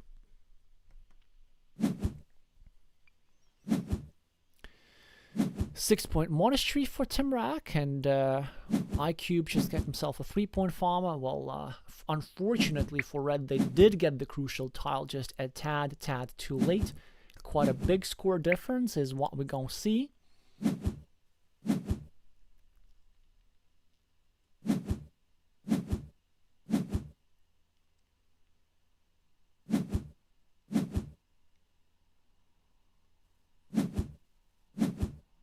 Yeah, and it looks again like Temrak had the control of the game with that early farmer and the attempt to steal this road, which, although proved unsuccessful, ended up putting them in a long-term meeple advantage. Now we see here that the field would not have been enough for IQIUB, as the field was only 18 points, with these here 6 completed cities. So the field is... Oh, wait, are these more? Yeah, no, 6 completed cities, right? But let's say If IQIUB gets the field, he also gets 1 extra road point. And then maybe he even gets this farm right here, so we can get like 22 extra. It's almost enough. It's almost enough. Anyway, so we congratulate Temrak on this win. Let's see if they do even better in their second game. And IQIUB must catch up, because they have this psychological advantage. If I need to remind you that in their previous history, before this here match, IQIUB has a positive score against Temrak, 6-3. So these two have a lot of history. Unfortunately for IQIUB, Temrak is going to be the starting player again in the second game. And Temrak has also scored 2 cities for 4 points, now being 6 points ahead on the scoreboard, now successfully blocking or restricting IQIUB's city. But fortunately for IQIUB, he now gets a city cap to retake the lead and start a new road. So rather equal position. Of course, Temrak still going to be the starting player long term. Now has 2 options. He could either take this 4-point road, which is my preferred option since it scores the most points, or he could just go here for 2 points with the idea of just putting a bit of pressure on this road, trying to disrupt this loop perhaps. I still think that the points are just not worth it. I mean, sacrificing points is not worth it. I mean, there's some disadvantage. You know what? It's quite interesting because, like, if you go here, you give back like 2. Yeah, you give back a really good -3 spot. So he chooses to do this, which is a completely legit move. And IQIUB now takes that new road. So Temrak now with a splitter, and this will show you what kind of play he is. So like a normal tighter move is not... Oh, okay. Okay, well, I don't like this move. I think the placement is fine, but basically, if you're gonna go here, like this, then drop a farmer. If you're gonna use a city cap, then restrict the other city cap. Because I know that you don't want to give away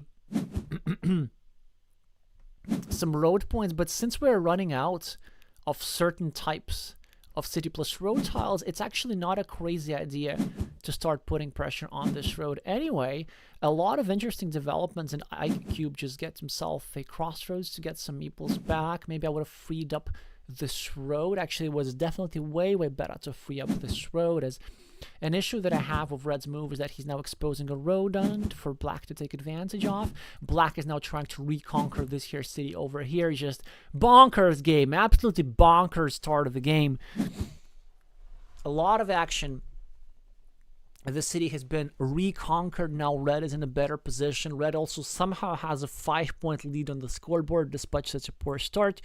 There's still 5 tiles that go into the square, but even if they don't, it is actually in Red's interest to never fill the square. Because do you know what I ideally want as Red? As Red, what is my wildest, most unbridled fantasy, is that we go here with a Dorito, and then we get a triple city tile, and we block this square, and we get another triple city tile, and we get a majority on this ruin, and we take this all the way to the bank and give our team the title. But still, multiple tiles are to happen before that. Temrak gets a fantastic tile, but they don't actually have a fantastic use for it. You see, if IQIUB got this tile, it would have gone here in a heartbeat. But we can't do this as Black, because we don't really want to finish our opponent's road, but this is great, but we don't really want to meeple this monastery because it's so vulnerable.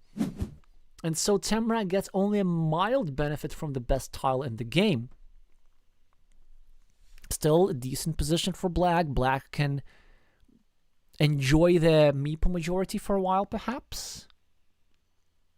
But what are they going to do with the city cap? Well, I was thinking they could maybe start a new city like this, trying to put some pressure on this monastery square. They could also do something like this, but it is actually very risky. So the idea, of course, is to get a Dorito tile and then try to conquer this whole thing. It's just, it works quite rarely. That's the issue that I have with it. It works rather rarely. That's my main problem with it. Because you see, okay, you go here, right? Eventually you need to connect this little guy, and as soon as you connect this little guy, your opponent blocks you. Or if you connect here first, then your opponent blocks here. So it does work sometimes, but most of the time it doesn't. In the meantime, IQIUB finds a fantastic move, actually. Look at this Temrak sacrificing a point just for the sake of trying to block IQIUB's city. And then the player with the 15,000 games of experience does this, setting up a Dorito tile, of which there's still 3 remaining, in addition to the 1 remaining splitter and some cows, and also building up this road going through the monastery. So as Temrak, it's not even crazy to go here and just trying to disrupt this, or at the very least here, actually, trying to just disrupt that road, but not now. We're really gonna get some meeples back. This square is getting a bit more vulnerable. There are only 3 crossroads remaining, so we would hate to see this meeple blocked. Just get some meeple back, consolidate. That's correct. Well done, Temrak. IQIUB is now trying to block some of these squares, which is actually a dangerous thing to do, because you see, this is quite a committal move. Of course, it's extremely unfortunate for Temrak to not get a defense, and that he just goes here. But IQIUB, I think, well, this is an interesting situation, right? So IQIUB chooses to go here, but he could have gone here and completed the block, and I think he should have done that, because now Temrak can go here, and it is quite likely for Black to draw 2 Doritos and reclaim the city. Look at this. Such a wet board suddenly after all these early blocks. IQIUB takes advantage of his road setup. Just look at this beauty. Beautiful aesthetics. It's like almost Japanese style. Keither would absolutely approve. Temrak trying to break the little city of IQIUB. Well, that was extra. The 3-point farmer is something that Temrak is going to come to regret. Now he gets to connect at least with 1 meeple. IQIUB will finish his city, but Black is threatening some serious stuff at the top. 1, 2, 3, 4, 5, 6, 7. Still 3 Doritos remaining to absolutely crush IQIUB's dreams here, and probably the dreams of the entire team. Temrak somehow making his 3-point field work as it gets to 6 points and now get more squares. IQIUB now trying to conquer the city. Will he succeed? We don't know. Temrak finishes his road, and don't meeple the city cap when your opponent doesn't have meeples. Temrak!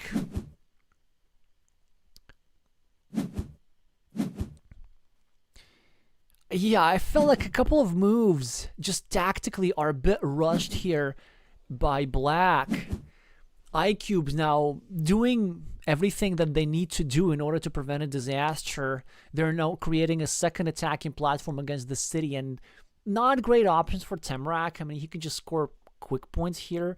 Wait, so here and here perhaps. But it's also not crazy to just go here, exactly, and sacrifice the points and try to do this. Now, IQIUB, great move, managing to go over here. But, no, why? Okay, this one I understand. But I think as Temrak, like, we're so far behind. We need to go here. We need to go here and try to do something like this. And we need to try and reconquer the big city. Unfortunately, it appears that Temrak just wants to sort of play the normal equity scoring game, which you can't really do. You have to be a bit more desperate at this stage. 1 point for the monastery ain't gonna do it, Temrak.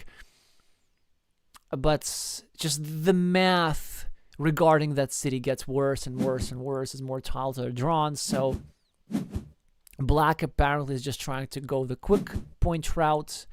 The city at the top, of course, is equalized. And now IQIUB is going to drop a beautiful, thoughtful farmer, which has multiple ways into the farm. Either here through a straight line or here through a couple curves. Temrak probably has to drop another farmer to equalize it. And look at this. IQIUB now is actually going to probably have even a majority on this field. Really not much that Temrak can do. Maybe going over here, creating this evil hamster hole. Actually, that could do something for them. That is not crazy. So we go here, we set up an evil hamster, we score 9 points, then we go here and reclaim leadership on the field with the last couple of tiles. So that's certainly a possible winning plan. But again, Temrak needs to do something absolutely crazy. They cannot be playing your regular Carcassonne. Oh, I scored 2 points there, I scored 2 points there. They do this. They go for this. Amazing. Absolutely amazing. Great move. Will they be rewarded for that? We're going to find out soon enough. IQIUB with a great move. Again, you see, like, IQIUB is adjusting to the situation. They are not going to score. They just want to take care of space. And the move that they did, despite the pain of dropping a shielded tile for 0 points, actually accomplished a lot for their position. Now Black cannot go over here and drop a farmer. I don't even know where Black can drop a farmer. Well, one, of course, goes here to equalize, but Black also needs to draw a farmer to win. Now, ain't gonna happen. As Red now has equality on the field and plenty of chances to even succeed with the field. So maybe as Temrak, we need to try and do something else. Maybe we need to try and set up a different evil hamster hole. A different place where we can use the road monastery. I don't even know. Is there a way, maybe like here and with a farmer and trying to score here? I know it's all pretty bad. This is good. I think this is thinking of the dagger tile, of which there's still one remaining that fits into the square, and trying to create some threats. IQIUB probably now has to block. But also another win path that I do potentially see for Temrak is to not draw this tile right now.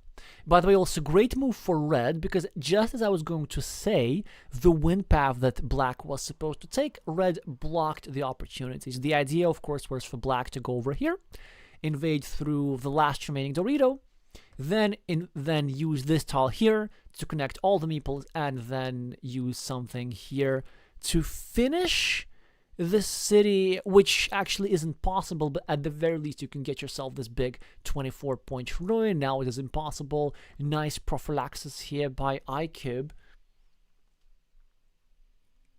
But Temrak still has a bit of chances. Let's see how he uses them.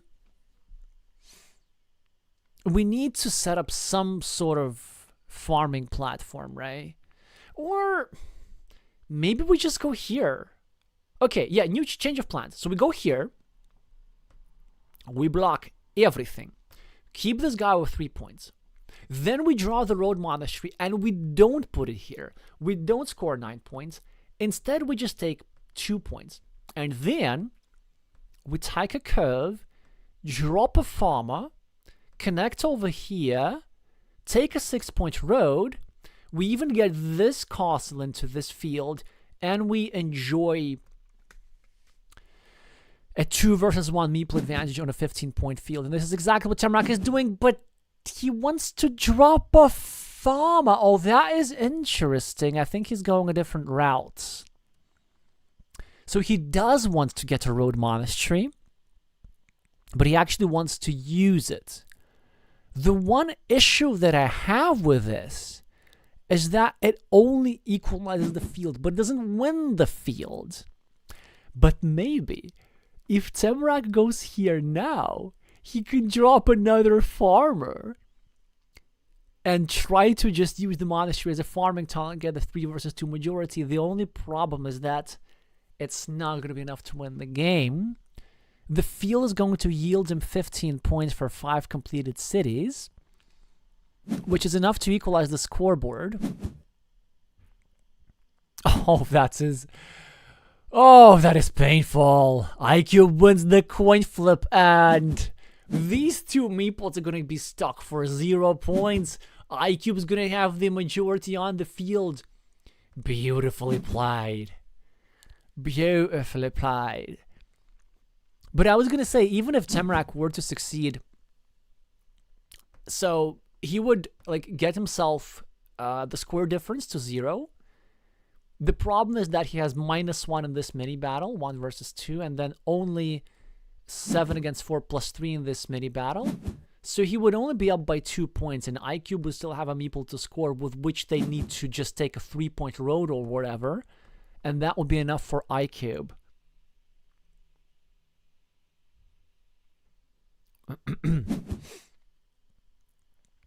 Craft Giraffe is saying that dagger at the bottom was not available for a long time. Both players did not recognize this.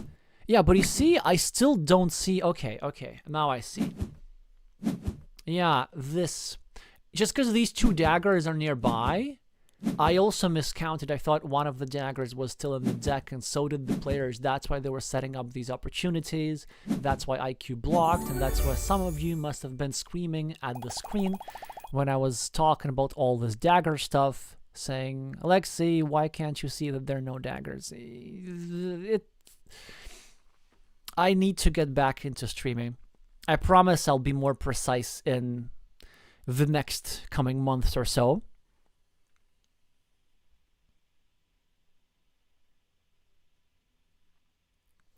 So,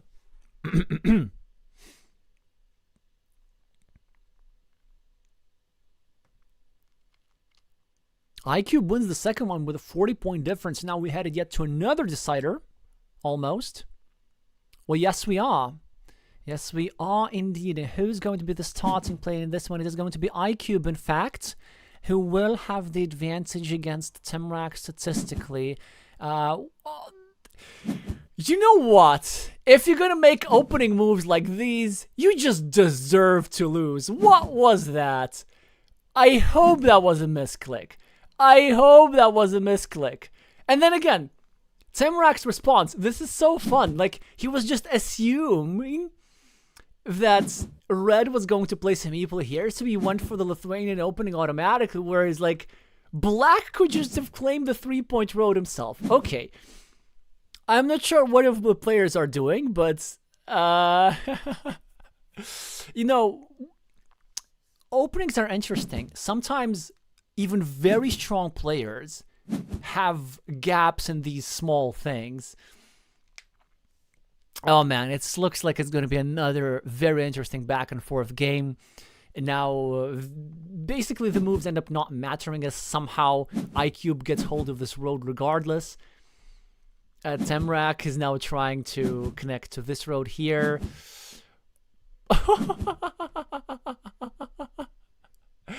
Ladies and gentlemen, did you see that? Did you see that?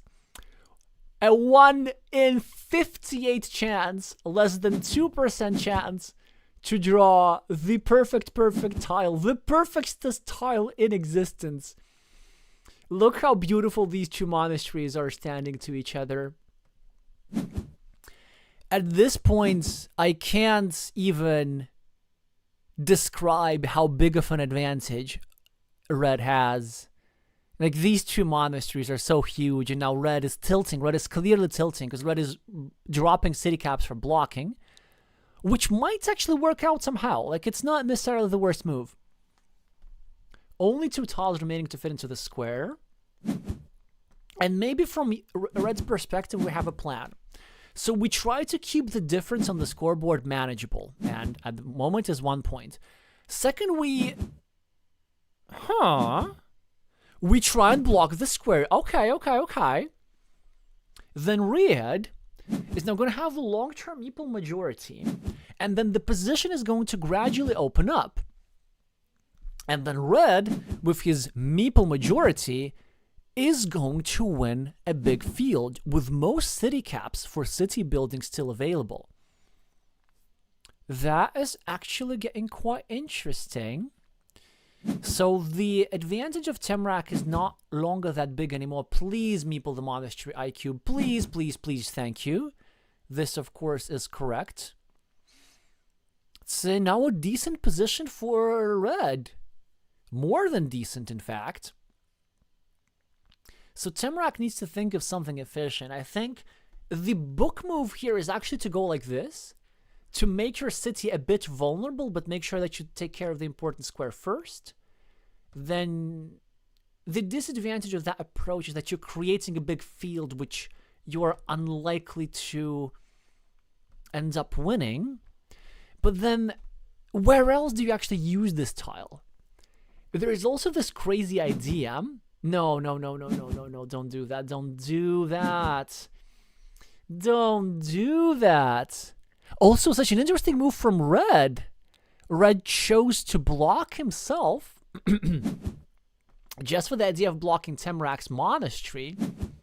And now they want to be going over here and over here and over here and building a big ruin, ending up outscoring the monastery. But man, this move is really a big tactical mistake by Temrak. Basically, whenever your city is controlled by your opponent's monastery, the number one thing that you have to learn is that the shared square you leave for last.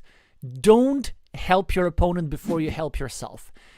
Or mini battles are like oxygen masks in plane. Think of your mask first, then you can help other people. Especially if other people are your opponent.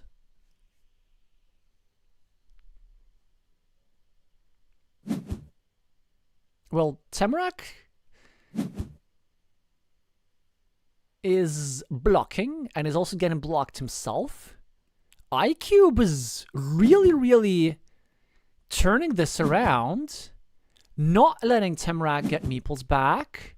Well, at least now, finally, he gets to finish his city, of course, while still accidentally helping the monastery of IQIUB. IQIUB now going to continue the monastery and also set up the opportunity to finish the monastery with a farmer. And now an interesting decision here for Temrak. I see 3 viable moves. Actually, 4. No, 3 really. So one is we just take the 4 points. The second move, we go here and try to block our opponent. And the third is we do something like this just to be the first on the farm. And this is very interesting. This is actually very interesting. And this is simply not to allow IQIUB to drop the farmer like this. I really like this decision by Temrak. And his idea, yes, exactly like this. I like this a lot. Instead of being greedy with 4 points over here, we do the blocking first. And we set up city caps for scoring opportunity in the future. So Temrak is now putting a lot of pressure against the red meeples. Red is now just managing to score and score quite a lot. This blocked city already outscored this monastery. So this move was absolutely clutch in hindsight for IQIUB.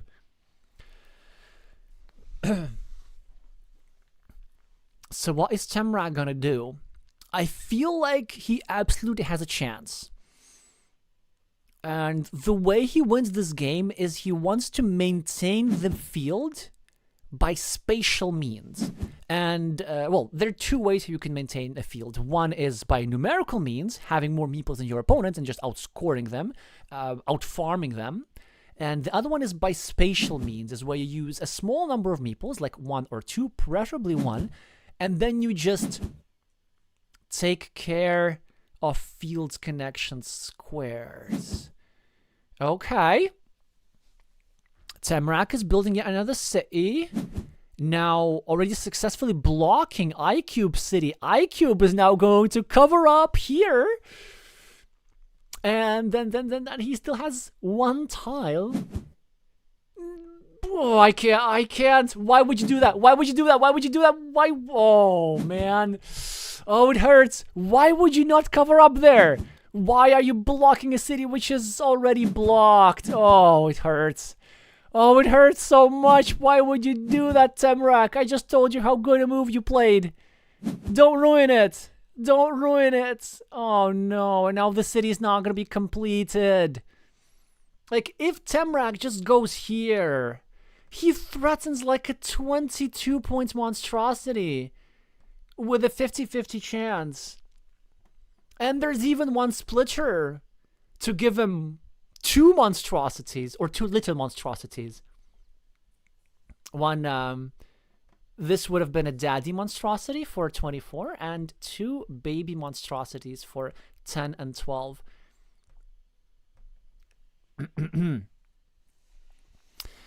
Yeah.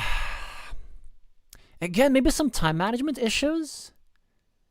Like, I thought that Temrak started turning it around, but then suddenly, as a result of the last couple of IQIUB's moves, then the field is really, really tight suddenly, and there are barely any green squares. In fact, there are no green squares for future development. The field, however, does score already 9 points quite comfortably.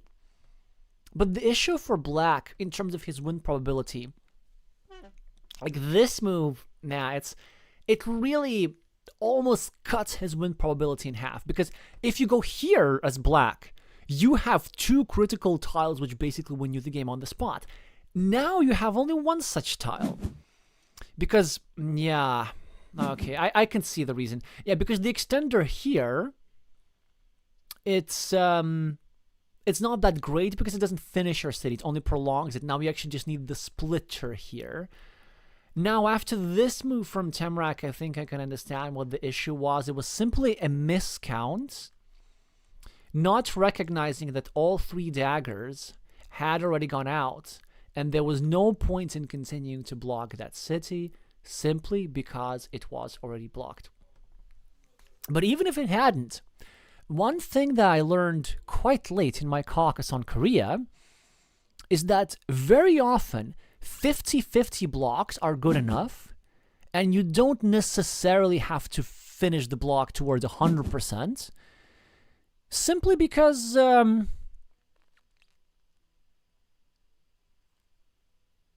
might be other stuff to do. And now look at this. Temrak is going to get, of course, himself a meeple back, and he's going to enjoy a nice advantage with a field which is 12 points and difficult to penetrate and a scoreboard lead and everything. But you could have put the game away had this here tile, had the rose tile been in this square. He would have already scored 2 cities. And now he's sort of thinking like, I mean, of course I'm going to go here, but do I meeple this here city piece or not? And you see, if I meeple it, it gets blocked. If I don't meeple it, my opponent takes a 10-point city because technically there's still a tile available. So that is the issue. That's the question.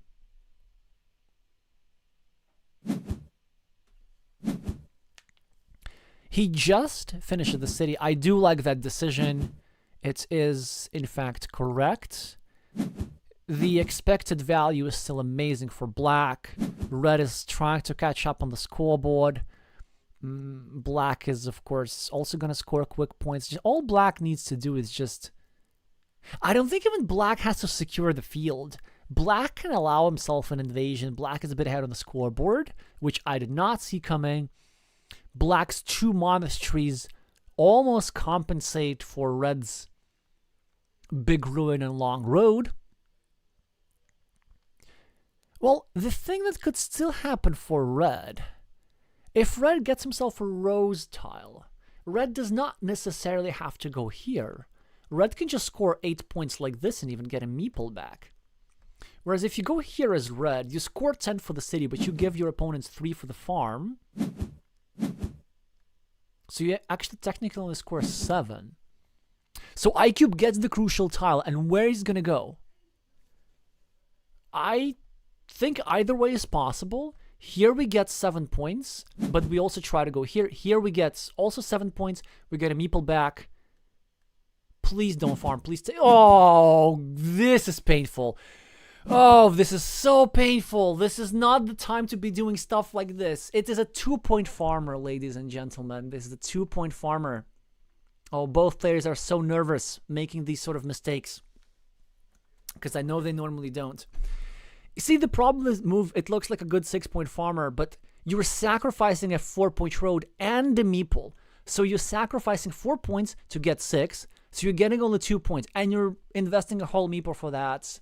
I don't think I need to explain you why a meeple in Carcassonne is worth more than 2 points. But in case you need me to explain, it is because with a meeple, typically, you can score more than 2 points. For example, if you go here, you can score a 3-point farm. If you can go here, you can score a 3-point road. If you go here, you can score a 4-point city, and so on and so on and so on. Yeah. That was also very weird, because if you're going to make a move like this, because think about it. So IQIUB got himself 9 points with this.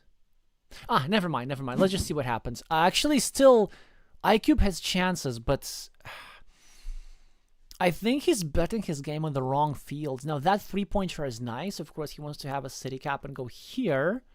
And then maybe at the end, he wants to go here and attack the main field. But with sort of running out of tiles to do that. So what is Temrak going to do with this one? Oh, actually, Temrak is just going to go here and start a new city.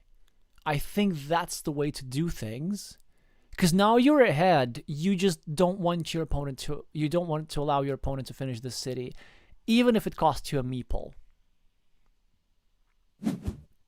And this is exactly what Temrak does.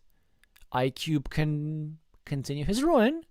Which now has grown to spectacular proportions. Don't do that. Don't try blocking with 4 tiles remaining. It's not gonna work.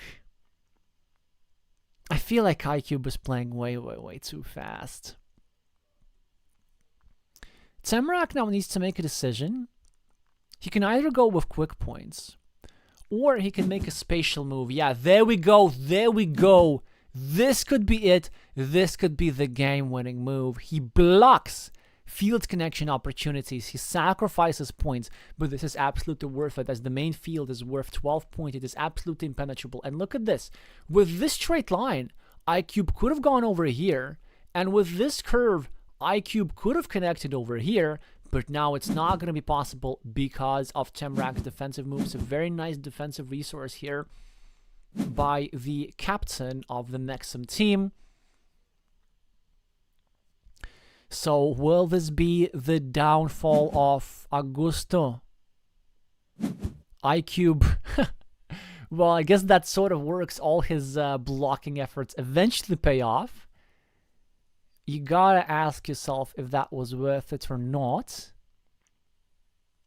Temrak is just gonna score 4 points over here for the city. Or over here for the road. Doesn't matter exactly which way. And IQIUB unfortunately is going to score 0 with this curve. Yeah, not the best draw for IQIUB. Had the tiles been reversed, IQIUB would have had more 5 points net. I do believe it's not enough to match the main 12-point field. But let's see. It's actually going to be pretty close. It's going to be pretty close. Now the big ruin is counted. And you can see just how many points was that. So 12 points for IQIUB. And that was an excellent self-block as well to make that ruin. You got to give him credit.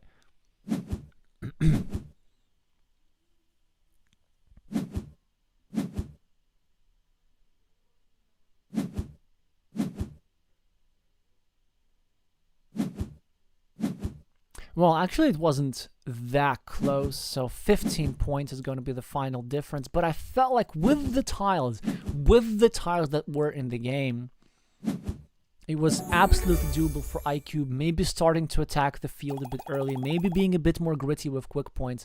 Temrak managing to secure the valuable points for the team. Let's see what this has done for the entire match. Now, you, of course, could see the score, but when I have my own view, I typically don't see the score. Well, it looks like NEXUM has won the match, as Nallerheim has defeated his adversary 2-0, and Temrak has just got his team the second point, so NEXUM will be our new champion, so no surprises there. The highest rated team, which again has an absolutely illegal roster, will be the champion. The only question is, will the captain of Agusto be able to deliver a prestige point against Kingkelodeon? So there is a decider being played on table 1, as Lady Pendy is making a comeback after losing the first one. And in this here game, 18 tiles are remaining, and this one looks actually quite tight. So Lady Pendy is 10 points behind, but she has a lot of her blue meeples both well invested on the board and saved in a hand as well. So what are we having? 2 monasteries. That looks fantastic. Also, 2 extra points are certainly gonna help. The main thing that isn't great is the farming situation. So y'all maybe are not seeing, but here is a green meeple camouflaging his way onto a 12-point farm to equalize this here meeple. But here's another green meeple to win that farm outright, and here's another green meeple to ensure that win with over farming. So it looks like a classical farm versus monastery situation. So we have 15 points here for the farm and 16 points for the monastery. The only problem is that Lady is behind on the scoreboard, and there's still this little roadie thingy here. Kingkelodeon also going to get additional quick points. I'm not sure how he's going to do that. He might just actually share a Finnish city just to get some meeple backs into the game. I'm not sure if that's in his interest. Maybe just taking 4 points here or 4 points here. But you got to take points somewhere. Overall, I think if you play this right as Kingkelodeon, it should be headed towards a 3-0 sweep. Ooh, I'm thinking of a fancy move. 1, 2, 3, 4, 5, 6, 7, 8, 9. Nah, it doesn't quite work. But I was thinking of actually going here instead and trying to go for a Dorito-shaped city for 6 points, whilst also restricting a lady's city. So this sort of stuff works typically very well in the opening.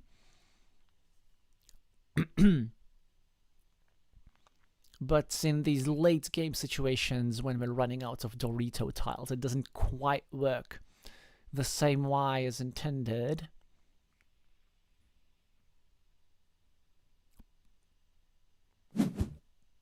Yeah, he does go for the shared city, adding some spice, adding some variance in the game. Now scoring 3 points instead of 4. Of course, the real reason why he's scoring 3 points is because the city is in his field. But now, does this give some chance to our fair lady? Maybe she can start attacking the fields. I don't see how, because the fields are... That main field, it's completely sealed. Well, no, why am I saying completely? It's not completely sealed. I think she has a path. She could go here, drop a farmer, connect like this. Then go here, drop a farmer, connect like this. Equalize the field, get a meeple back. Now, okay. This city's going to be pretty good. Kingkelodeon, I'm probably going to go here and try and break it. But maybe it's not worth it. Maybe he's just going to go here and take the 6-point ruin. I think it's a bit premature, but does he agree with me or not? 8 points ahead on the scoreboard for green. And you know what? If Lady finishes that city, there are some certainly possibilities for her to win this game without any field at all. So he tries to break it. Lady with the last Dorito of the game. Strategic decision for her. Does she continue that city, or does she actually claim this here ruin? Maybe you claim the ruin. Maybe it's not such a bad idea. No, she claims yet another city. Isn't that interesting? So she's saying, can't block them all. There's still city caps in the game. I'm going to finish at least something and maybe drop a farmer. Kingkelodeon needs to make a decision. So we have options. The move that jumps out to me is, of course, to go here, try to restrict the city. Don't allow Lady to finish the city with a farmer. Option 2, I guess, is to go here and sacrifice a couple of points, but make sure a super majority on the field, just so that there are no shenanigans of Lady going here and trying to equalize the field with just one meeple.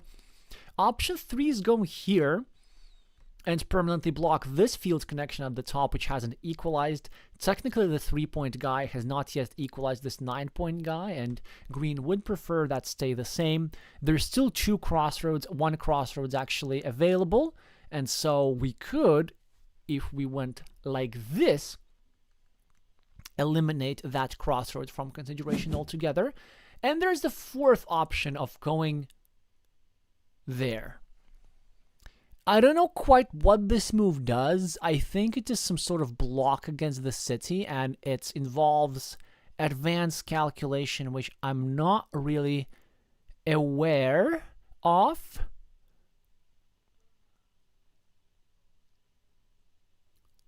I think it actually might be correct. Are there really no city caps to fit into that square? No, there are. No, there are. Oh, excellent move by Lady, by the way. Spending her last meeple on a ruin with the hopes of drawing one more back, and there she goes. So she abandons the big city project, but she wants to get the smaller city, and now she can actually fight for fields. She can still... Okay, she didn't get the last crossroad, so this guy unfortunately is dead. This is super unfortunate for her. But she can still go here with a city tile and try to connect like this. I do believe there's still a city tile remaining. There should be 1 dagger available if I counted correctly. And yes, a dagger is in fact available. So it's doable. The problem is that it might not be enough, given that this here farmer somehow scores 12 already, whereas this farmer scoring 3. Kinky is continuing his road. Lady's gonna attack a different field, a smaller field, but one which she can realistically attack. The problem for her is that a curve is drawn by Kingkelodeon, and 1, 2, 3, 4, 5, 6, 7, 8, 9, it is the last curve. But even if it weren't the last curve, with the road tile, Kingkelodeon could have just gone here and equalized this here field. So it looks like a clean sweep for NEXUM. Solid fight on table 1 or 2. 1 and 2. Yeah, look at this. So precise counting means that Kingkelodeon doesn't need to do anything about the farm. He even gets the last city cap. And he's going to score. What is going to score? Well, probably he's going to go here at the bottom and get himself 4 points for that city.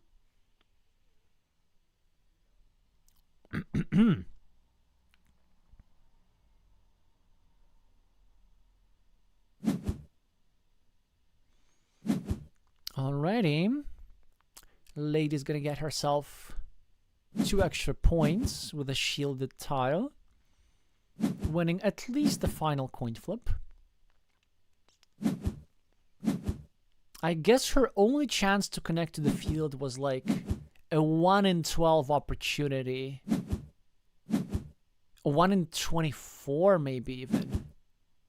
No, 1 in 12, 1 in 12. So basically after this move, she needed Kingkelodeon to draw this exact tile, because this is the only tile with which she would be unable to drop a counter farmer here.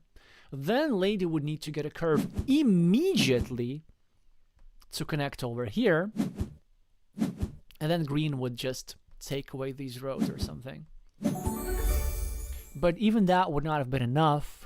According to my calculations, even the perfect tile draw would have given Lady Pendy only 9 extra points net. So, congratulations without an exclamation mark is what she's saying, and well played is saying Kingkelodeon. Probably. We actually didn't see the majority of the game, but her attempt seemed quite solid with all of those cities and so on and so on. I wonder if there was an alternative win condition. So I would have probably played the same, trying to just get a meeple back from here with this here city cap, and then maybe looking for some sort of farmer. But I wonder if it is crazy from Lady's perspective, instead of this move, to just go here and then hope and gamble for this last city cap to finish this big city. This would, of course, make the chances of success something like 30 or 25%-ish. But then if we do finish the big city on time, maybe we somehow win. I'm not sure. Honestly, it's very difficult to assess these win percentages in situations in those pre-end games where you know the tiles and points and you know the possible win conditions, but you can't calculate all variants exhaustively, and you have to go by something approximating intuition. And this is what Lady did. Her choice was reasonable, it just ended up not working out in this particular instance. Alrighty, time to just congratulate all the winners. We're gonna go here where you can see the same scores on the right, except that here it is a bit bigger. Yeah, it says 2-0, but soon enough it's going to show 2-1. Kingkelodeon, Temrak, and Nallerheim are the winners. Let's just look at the team again, at the other teams again. Where we are. I think I lost it. There we go. Just want to read you out all the names of the winners. The players watching from the sidelines who are also members of the team and have contributed to the season are Teje, Valle, and Zocanero, all members of the Spanish national team. Honestly, for next season, I think there should be a limit on the number of players that are from the national team. Yeah, how about this rule? To even out the odds a little bit, so that maybe each team is allowed to have a maximum of 3 players who have participated for Team Spain in international tournaments. I think it would be fair. It would also encourage more interaction between established players and newer players, and would just generally be more newer player friendly. Because also I feel like in this tournament, as much as I liked participating in it, I felt like maybe some teams are made only of experienced players and some players are made only of newer players, whereas ideally we would want to probably mix these things up. But maybe you don't think like I do. In case you don't, then please let me know that in the comments. Alrighty. Probably at some point we're going to see the final standings here, but before we do that, I want to just see how we're doing with our bronze medal match, where again, predictably, Corelli and Estroncio defeated their lower rated opponents 2-0, but 1 honor point goes to Martisango, who defeated Mikrak, to leave their team La Gran Sorpresa, which I assume translates to as the big surprise.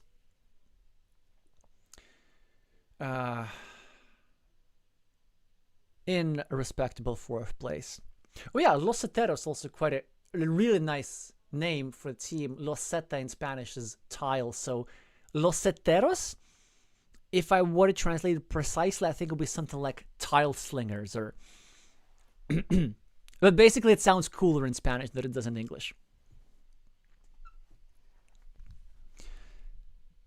So then, yeah, that's it. Probably gonna see you in a few days in another stream for one of those many, many, many, many upcoming tournaments. But I wanted to pay a special attention to this one because I see all of these upcoming tournaments in Ukraine, Hungary, Finland, Czech Republic, Taiwan, Croatia. It's so great that like all these countries having their growing Carcassonne scenes and leagues. Why I liked particularly this championship is because it is a team event. There are not that many team events on a national level. In fact, Brazil was first to do this, and the Spaniards were second, and hopefully it inspires some other countries to start something similar like this. Sergey is suggesting draft selection with balanced teams. Yeah, that'll be pretty interesting. That'll be very interesting. I guess the one issue with that is what I liked about this tournament is that you can kind of make a team with your friends. And it just so happens that experienced players are most often friends with experienced players, and newer players are most often friends with newer players. Of course, there's still plenty of exceptions. But I guess a draft system would prevent established social connections from guiding team formation. This would be my only concern. But overall, loving the idea.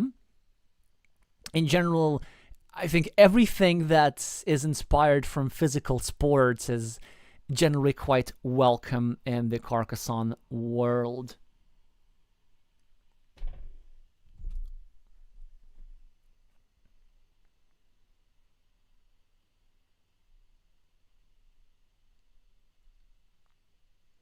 Oh yeah, and of course, before wrapping up, how did I forget? Like, meeple the like button, that's kind of important. Because, I haven't been doing these streams for a while. You need to tell the algorithm that it is a thing that is still worth doing. And of course, in case you're here somehow for the first time, which, hey, it's great if that's indeed the case. If you're here for the first time at such a niche tournament, then do make sure to subscribe for more competitive Carcassonne content like this.